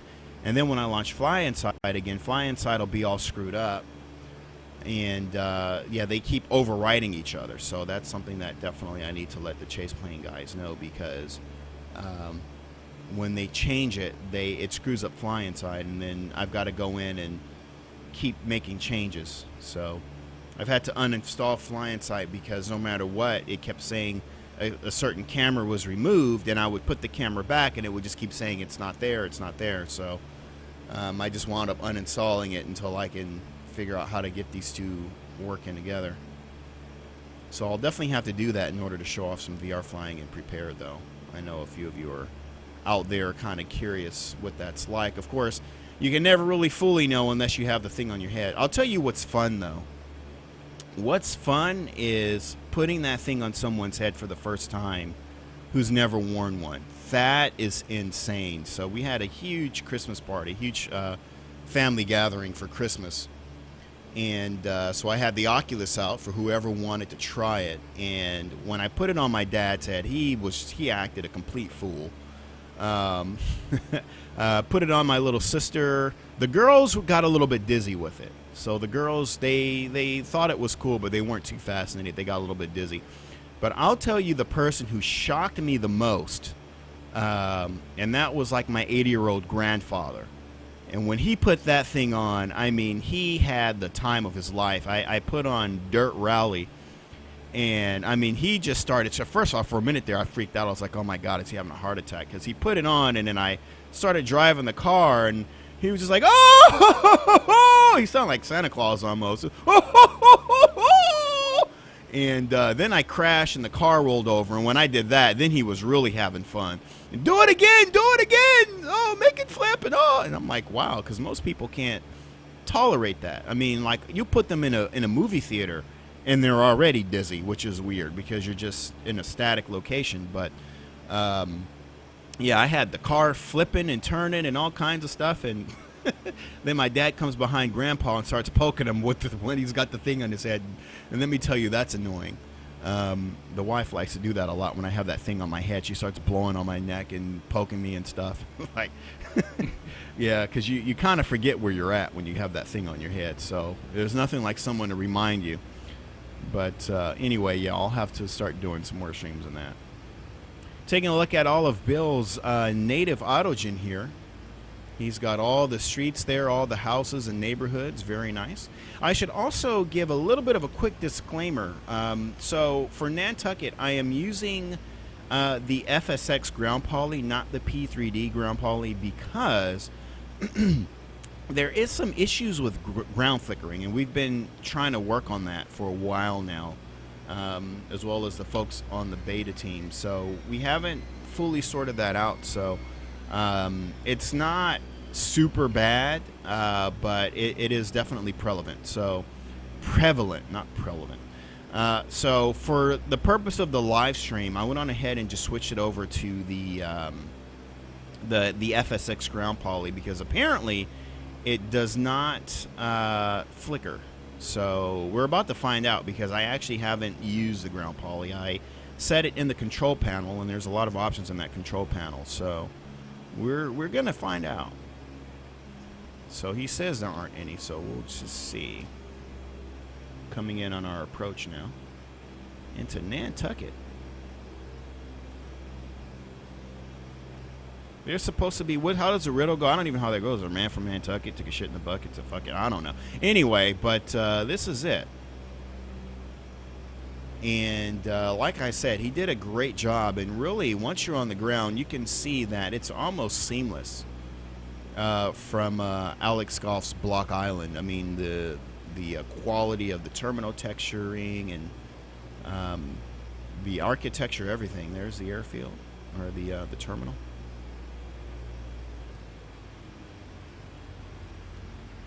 And we'll just bring it down nice and easy.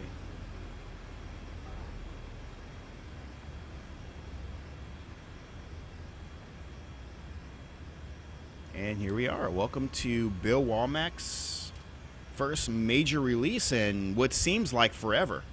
God, it seemed like it took forever for Nantucket to come out. But here it is.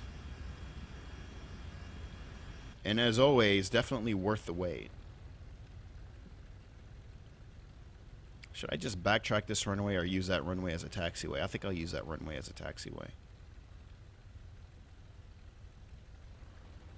So we flew into the scenery with winter textures.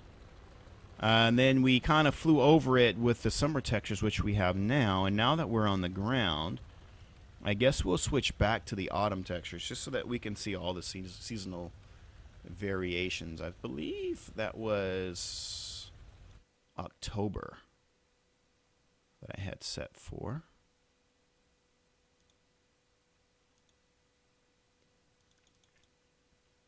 So we'll just try October and see if we get those pretty trees back.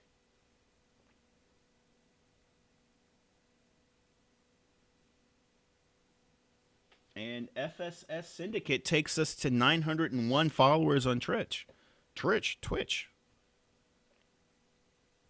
And Mantalk Production says, love the little lighthouses, fantastic scenery. And he's off. So thanks for hanging out. Mantalk Productions over in the chat there. And let's see, do we have those autumn trees? Yes, we do. Kim, you still flying around in there, or you landed somewhere? I landed parked, but I don't see you. Oh, yeah, you would have beat me over here with your Mustang. I'm, Legacy. No, but I was actually flying in formation with you 80% of the way here, but you didn't see me, I guess. Actually, I should remember that. Well, when I said Mustang, I was thinking the car, like that's your hot rod. But then I have to remember Mustang is an aircraft too, which is also a flying hot rod, so that wasn't a very good analogy. I guess not. Should have said Corvette, maybe. Here we go.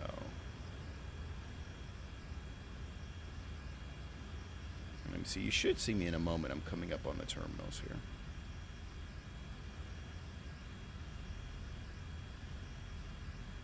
Just crossing 624.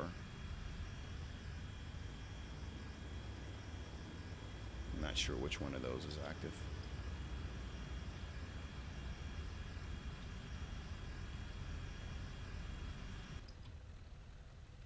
Here you are. I'm just coming up behind you. Yeah. Oh, it's the tri-motor. I couldn't remember what airplane Ford made, but it's the tri-motor. Oh, that's what it put me in for you. No. The Ford Motor Company made a plane called the tri-motor, and not the Mustang.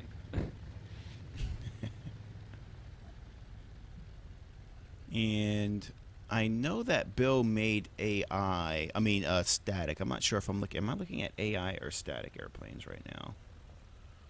I think I might be looking at both. Let me just see if my AI is on. That's a good question. Nope, my AI is off. So if I were to turn it on, we'll see more planes. So, yeah, Bill put quite a few static aircraft out here on the ramp as well. I'm just going to turn on the GA AI. That way, maybe we can populate the planes a little bit. I don't know. Yeah, there's a few there.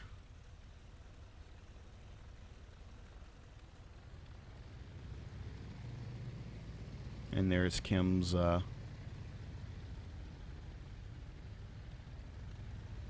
Legacy.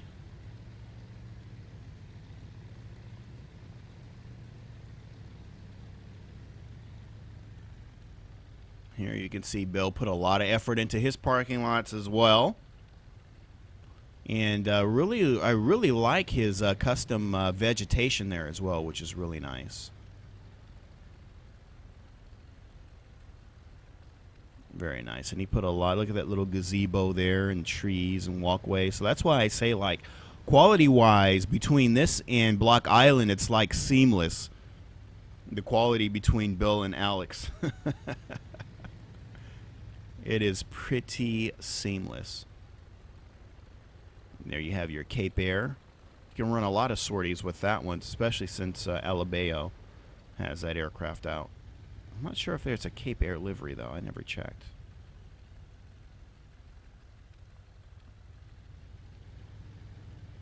And I guess we'll just park right over here.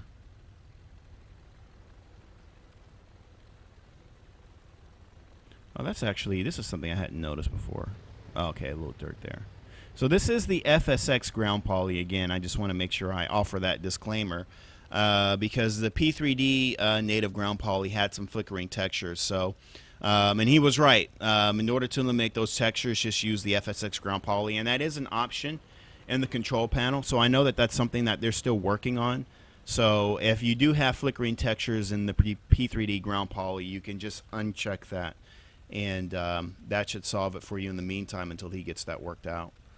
Let's see. Let's switch over to our trusty little helicopter here. And Dan or Dane Flats is wondering if there's anyone sketchy here. No, there's no one sketchy here. And I actually talked to Bill about the sketchy people. And that's something he's still working on with his libraries. He hasn't put together a quote-unquote people flow technology yet for his new scenery. So obviously he had them in his Orbx stuff because those are all part of the Orbx libraries. But for his iBlueYonder, he's still working on doing little animations and stuff like that. So unfortunately, there won't be anyone breaking into cars and stuff here in Nantucket. So he's still working on that, because that was a thing that I mentioned to him as well, was that, you know, really the only thing that really sets us apart from Block Island is that there's nothing really bringing it to life because there's no people flow. So, yeah, and he kind of acknowledged that as well. I remember when People Flow first came out, people were like, are you freaking kidding me? Is this some kind of a joke? Now we have people in Flight Simulator. This is stupid. We're not here to look at people. But now you'll see those same people say, you know, there's no people at my airport. Everything is so dead, you know. So I tend to look at animated people kind of like animated AI traffic. You know, it's just one of those things where if it's not there, you kind of feel like you're all alone. You know, like the world has come to an end and there's no one around. There's no airplanes. There's no people.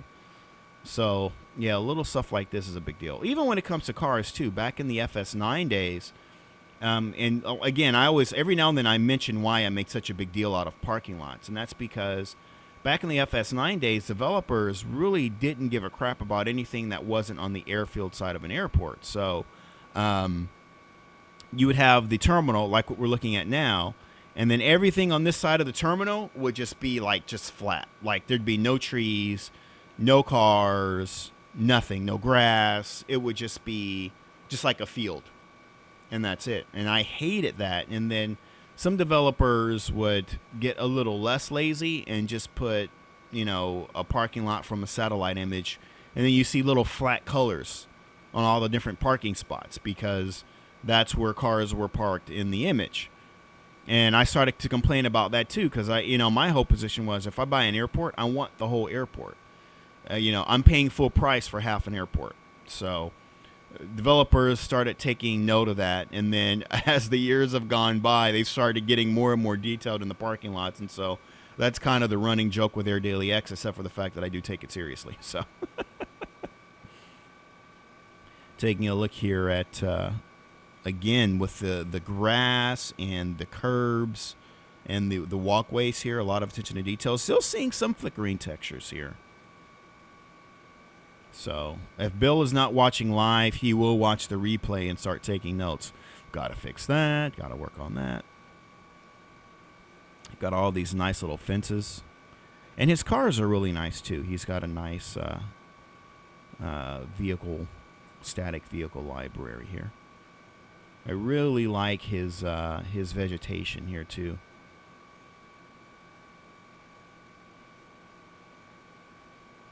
Very nicely done.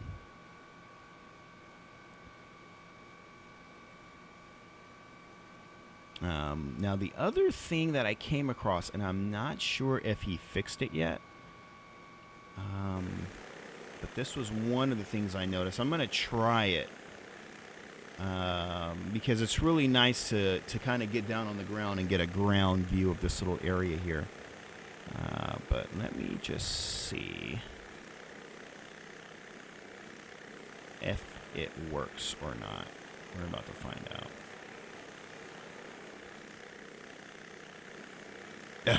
What's up, guys? It's me, Avatar Dude. You know, just chilling. Let me see. When I tried to walk here before, he got kicked out. Let's see, did Bill fix that? Oh, he did fix it. Awesome. Yeah, when Avatar guy would try to walk in here, there was like a crash box or something that kept pushing him out. So that's working now. And I wanted to do that just to walk in here and show all this pretty vegetation and all these nice little attention to details. You got the bushes and benches and all that cool stuff. This very New England-esque destination here looks very nice. Even when, you know, it's funny, actually, I always thought when Lockheed Martin had announced that, you know, they were doing this Avatar guy thing, I thought people were going to just laugh till the cows came home.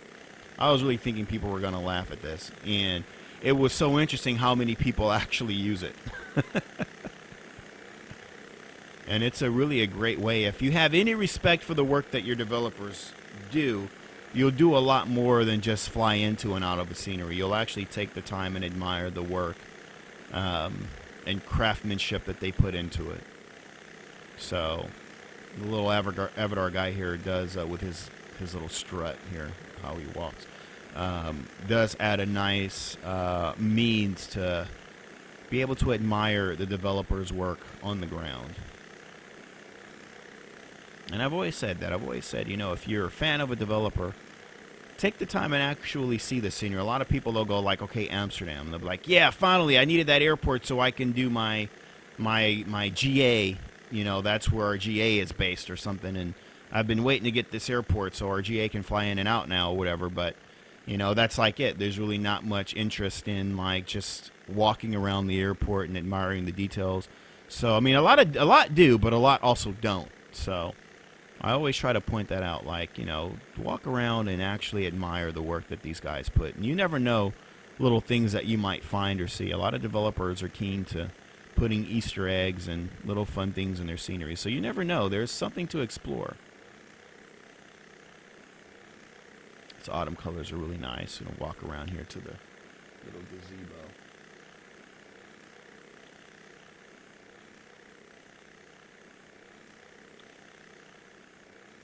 And this is really like a nice little spotters area here too.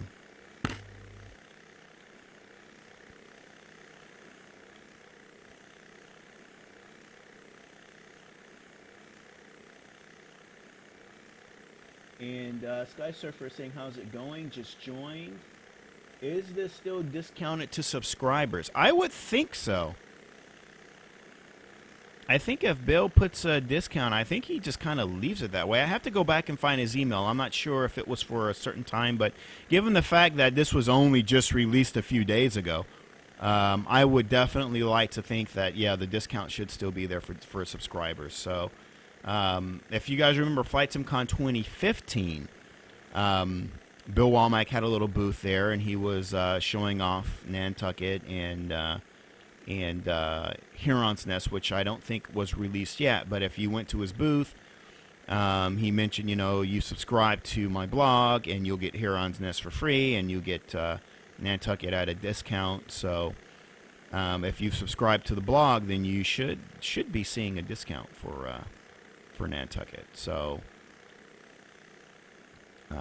if you haven't registered to iBlueYonder yet, you should definitely do that, because you never know. He might offer another discount or something in the future. Is that Cessna floating over there? What am I looking at here? I'm just gonna walk right through the fence.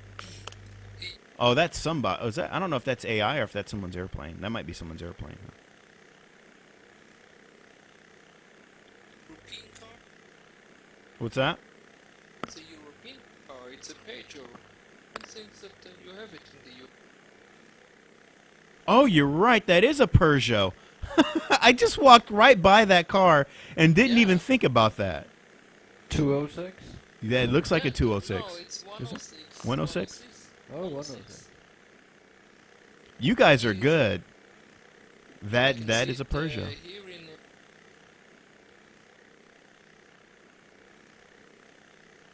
I can tell you why I walked by it and didn't think about it. I've been playing that Dirt Rally game, and I've been the Peugeot. I think it's a 206 is the game I fly the most, and so it just seems like a natural car to me. But you're right. No, you would not see a Peugeot.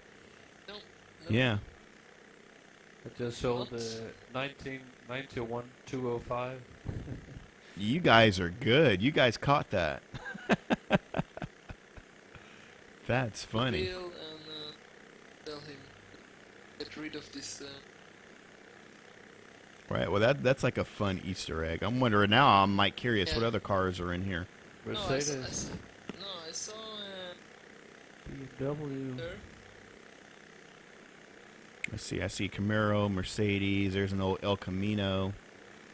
This right here. This is an old Lincoln. My grandmother had this Lincoln back in the 80s. She totaled that car. There's another Peugeot. Renault Megane? Yeah, that's a Renault, huh? This green car, right? It is, yeah. Yeah. Renault Megane. It's Renault. That's funny. You know what? And what is this one down here too? This is I don't even know what Peugeot this and is. it's Toyota Hiace. It's called here in Europe. The That- van. That gray thing. Yeah. So maybe there's a lot of Europeans, and that's a Citroen, isn't it? Is that a Citroen? That's a Yeah, CeeLo. No, that's the Mercedes A-Class. No, this blue car right here, that's a Citroen. Oh yeah, I'm looking at the screen, but it's. Oh, it hasn't caught up yet. No. That's a Citroen. I'm telling you, that's definitely a Citroen. That's a Citroen. Is that the CeeLo or Silo? I don't know what they call it. No, or the AX or Saxo. Oh, is it a Vauxhall? Oh, okay. It looks No, like a no. Citroen. Oh, this is a.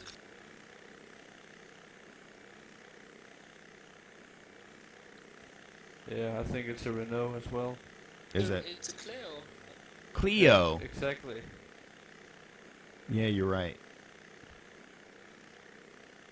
So yeah, really related.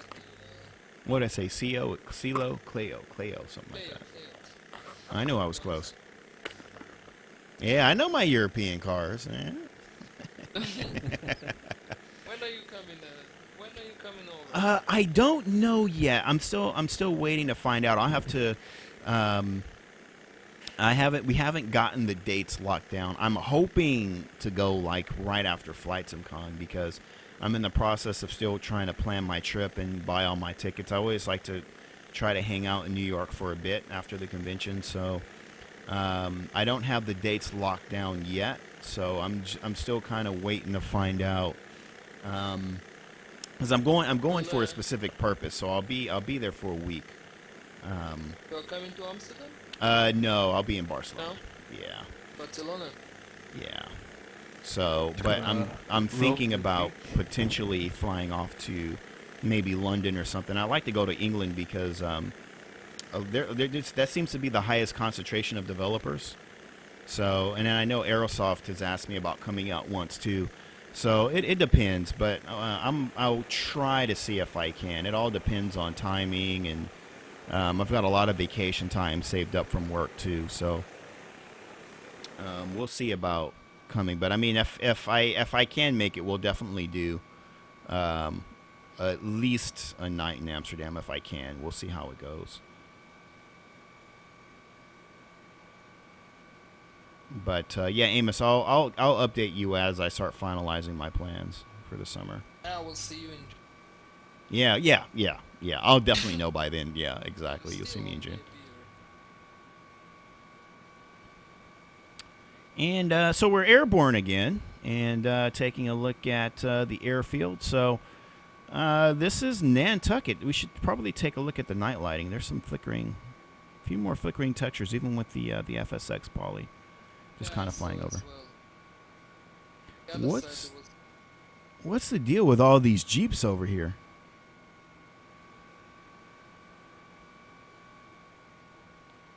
These are like a parking lot of Greg Sanderson's Jeeps.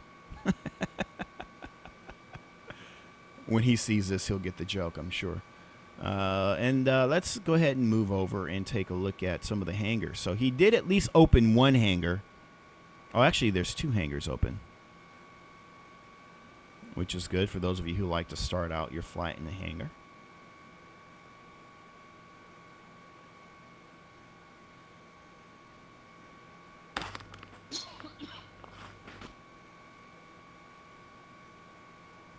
I don't think there's any interesting toys or clutter in here. But yeah, I'm always trying to convince developers to at least have one open hangar, regardless if it's like a small airfield or a large airport. I still like how, I know a lot of people, there's a lot of mixed feelings about Taxi to Gates Munich, but one thing that I do like how they did was the Lufthansa hangars with the glass. They did a really good job with that. And Jawiecki with Warsaw as well did a really nice job, giving you the options to open the hangar doors and tow aircraft in and out. That was also a pretty cool feature. All that stuff is SODI, which is probably another application that gives people mixed feelings. Still seeing quite a few stuttering textures around here. Yeah, it is flick. Yeah, still seeing a few.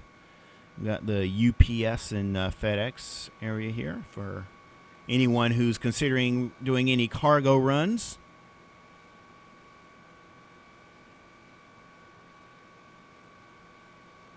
And got a Cessna. This is the heaviest. What's the what? The heaviest airline That flies in here? I think. 737? Actually, from what I understand, Bill said that JetBlue has scheduled services here like in the summer or something like that. Yeah, with A320 or something. Or maybe it's their, I don't know if they fly the A320 in here. Maybe it's the ERJ or the E-Jet, whatever they call it. The Embraer. Maybe that's what they fly in here. But yeah, I mean, you've got a runway here big enough to handle a 737. I mean, you could fly like a Southwest 737 in here easily. This runway is plenty long enough. Yeah.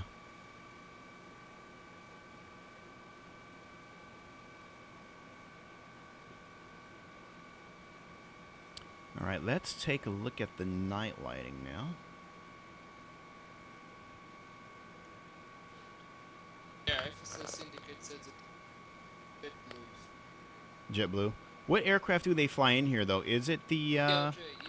the ERJ? Yeah, okay. Yeah, because I think about it, I think an A320 and Airbus is a bit much. I don't see them filling up a whole Airbus of people coming to Nantucket.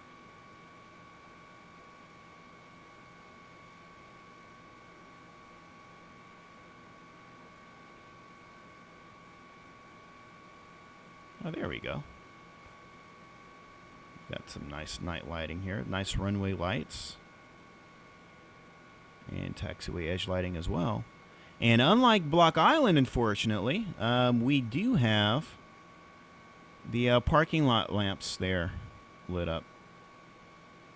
Or unlike Block Island, I think I said Nantucket. I think. Oh no, those aren't parking lot lights. Those are the airport lights.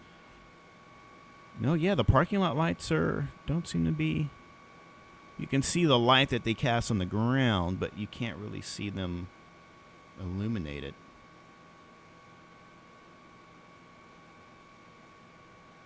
So that's pretty much almost the same like with Block Island. So I have to check with the devs and see if my stuff is broke or if something's not showing up right. Additionally, I was curious if these little lights turn on as well, because they're really nice and transparent. But I don't think I saw if. It looks like they don't really light up. Doesn't look like it.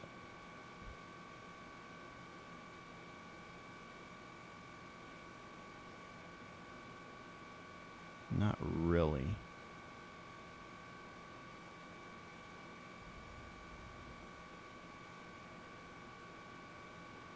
I'm not sure if this is supposed to be animated, this little beacon light here or not. That's a good question.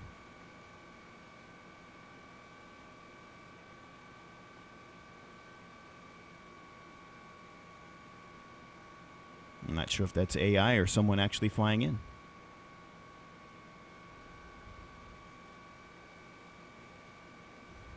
So that's pretty much it in a nutshell, folks. The New Year's Day live stream. If there's anything anyone else would like to see that maybe I didn't show, I think I've pretty much covered most of it, which should give you a fairly good enough idea of what these two airports deliver. Bill Womack and oh, there it goes. I spun it. Between Bill Womack and Alex Goff. So technically you've got, between these two products, if you purchase them, you get 3 nice airports. So you get that I forgot. If you go to the Orbx product page, it's like Westerly State or something like that. And that's where we started the stream. So you get kind of 2 airports almost for the price of 1 when you buy Block Island.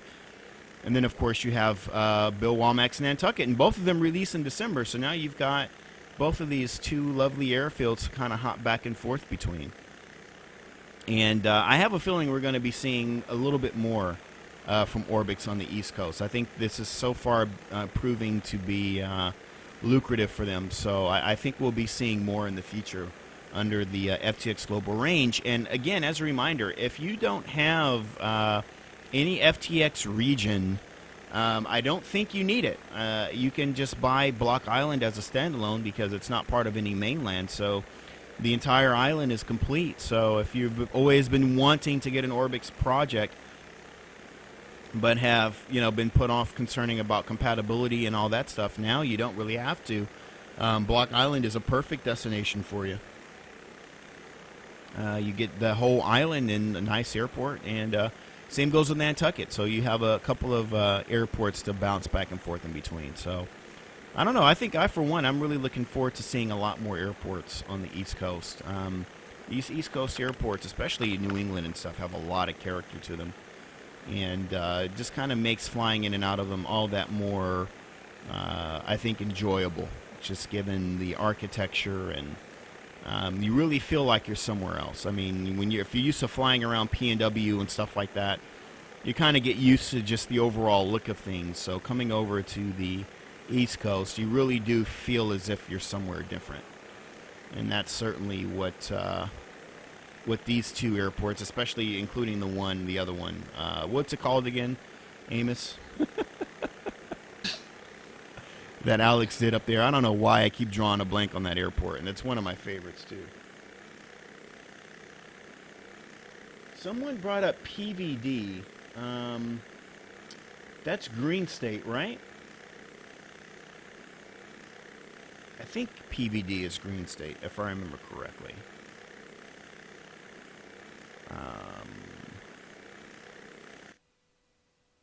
Let me just make sure I'm getting that identifier right.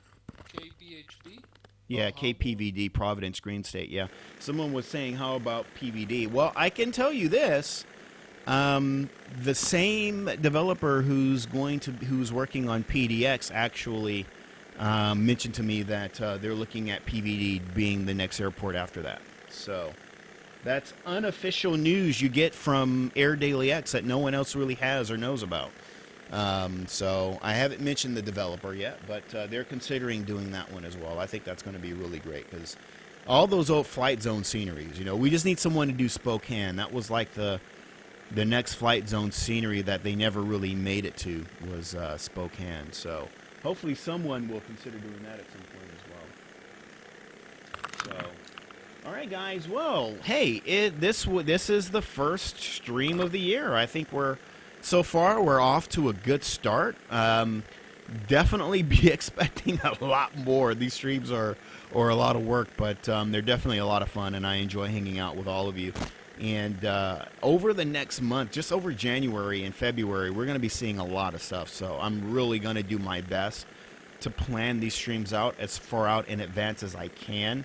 But if you're watching on this Twitch page now and you haven't liked it, make sure you hit that little heart button, because what that does is it gives you an email of when I go live. Like, for example, the other night I was fooling around with Aerofly, with the JFK scenery or that New York scenery, and I'm thinking, you know what? I think people might want to see this. So I didn't have the microphone set up, but I thought maybe people would like to see it. So, I'll just hit the stream button, and at any point you'll get the email knowing that I went on live. So the same goes for a lot of these releases, because depending on when I have free time, if something's released right away and I don't have time to prepare for it or whatever the case is, if it's 2 o'clock in the morning here in California, I might just hit the stream button and just start going at it. And so the best way for you to be able to catch up with that is to like the page. That way, if you happen to be up at the same time too, you can watch live. Or if you're in Australia or Asia, then that might be just right in the middle of the day for you anyway. So that still might work out for you. So make sure you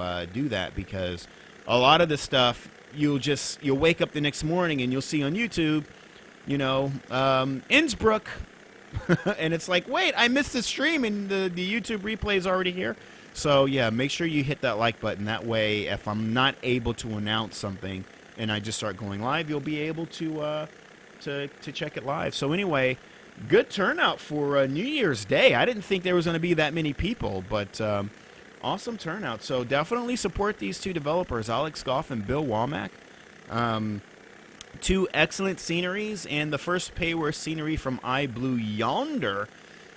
So definitely head over there and show Bill some support and give him some encouragement and tell him to keep developing, because he doesn't really do this for a living or anything. He just kind of does it for fun. So obviously, if a lot of people are throwing him support, that'll definitely serve as some nice encouragement to keep him delivering these nice, wonderful little masterpieces. So thanks for Amos and Kim for hanging out in the stream, so I didn't have to completely talk to myself the way that I always do.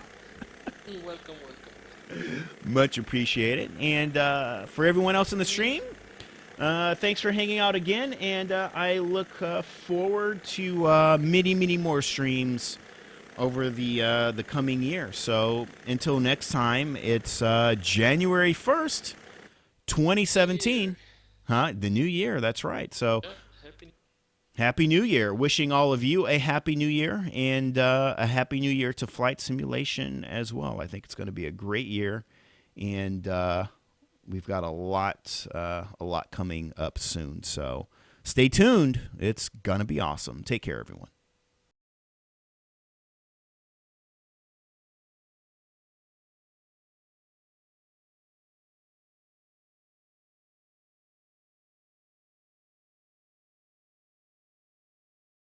I'm actually still streaming. I think I'm going to, you know what? I want to address that really quickly. So Captain IFR just said China Southern A380 collides with pushback tug at LAX. Tell me that didn't happen again, because I was there the night that happened, and that really screwed me up, because we were waiting for pushback that night. And what happened was, I have a video of it. It's actually on my Facebook page. And I have a video of the whole thing I actually published on Facebook. I was so upset that night because we were stuck until 5 o'clock in the morning because they wouldn't push. It was stuck. They couldn't push it. They actually had to tear a lot of the airplane apart to get that thing out of there and all that crap. But I actually have video of that. And in fact, if Captain, I'm hoping it didn't happen again because that would be weird. But let me see if I can pull up the video. I'll show you guys a video from my Facebook page of that. Let me see really quickly. I might have to pull it up on my phone. Let me see. Is my camera working here? Let me see. I'll show you guys a video of that really quickly. I was just getting ready to sign off and he mentioned that. And I'm thinking, please don't tell me that happened again, because when that happened, that was only like, I think 2 weeks ago that happened. So I don't know if Captain IFR... Oh, is it the same one? It is the same one. I'll show you the video real quick. If I can find the stupid webcam. Because I think that's the only way I know how to do this. Let me see here. I'll show you guys really quickly. I can take that off my head now. Here, I'll show you guys really quickly on my Facebook page. Let me see here. Yeah, we were upset. And there was enough room to push aircraft around it, but the airport authority refused. And that was a pain in the butt. So we had to just stand out there. And our crew almost expired too, by the way. Our crew was only probably like 15 minutes from expiring, and we would have had to cancel our flight. But, yeah, we went out there and saw that thing. It was ridiculous. I'll show you guys a video real quick. Where is it? I'll have to point this at my iPhone. Oh, here it is. Here, let's see if you guys can see that.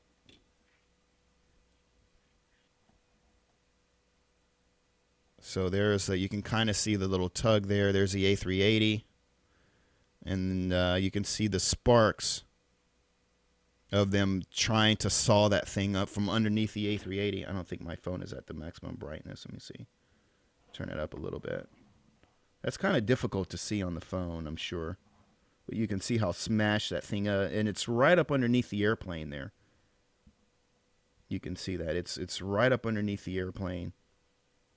And they had to take apart parts of the plane. People were actually stealing parts of the plane, which I think is a felony.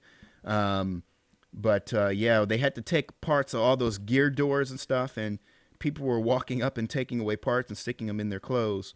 I will say this, though. Someone walked up to me and showed me a piece of the A380 landing gear door, and it's got like this honeycomb type material. It's really weird what that thing is made out of. It's pretty interesting. But anyway, so yeah, since whoever that was brought that up, that's what happened there that night. So yeah, that was a long night for a lot of us. It was really weird. But anyway, all right, that's it for me. Take care, everyone. Enjoy the new year. I am out this time for real.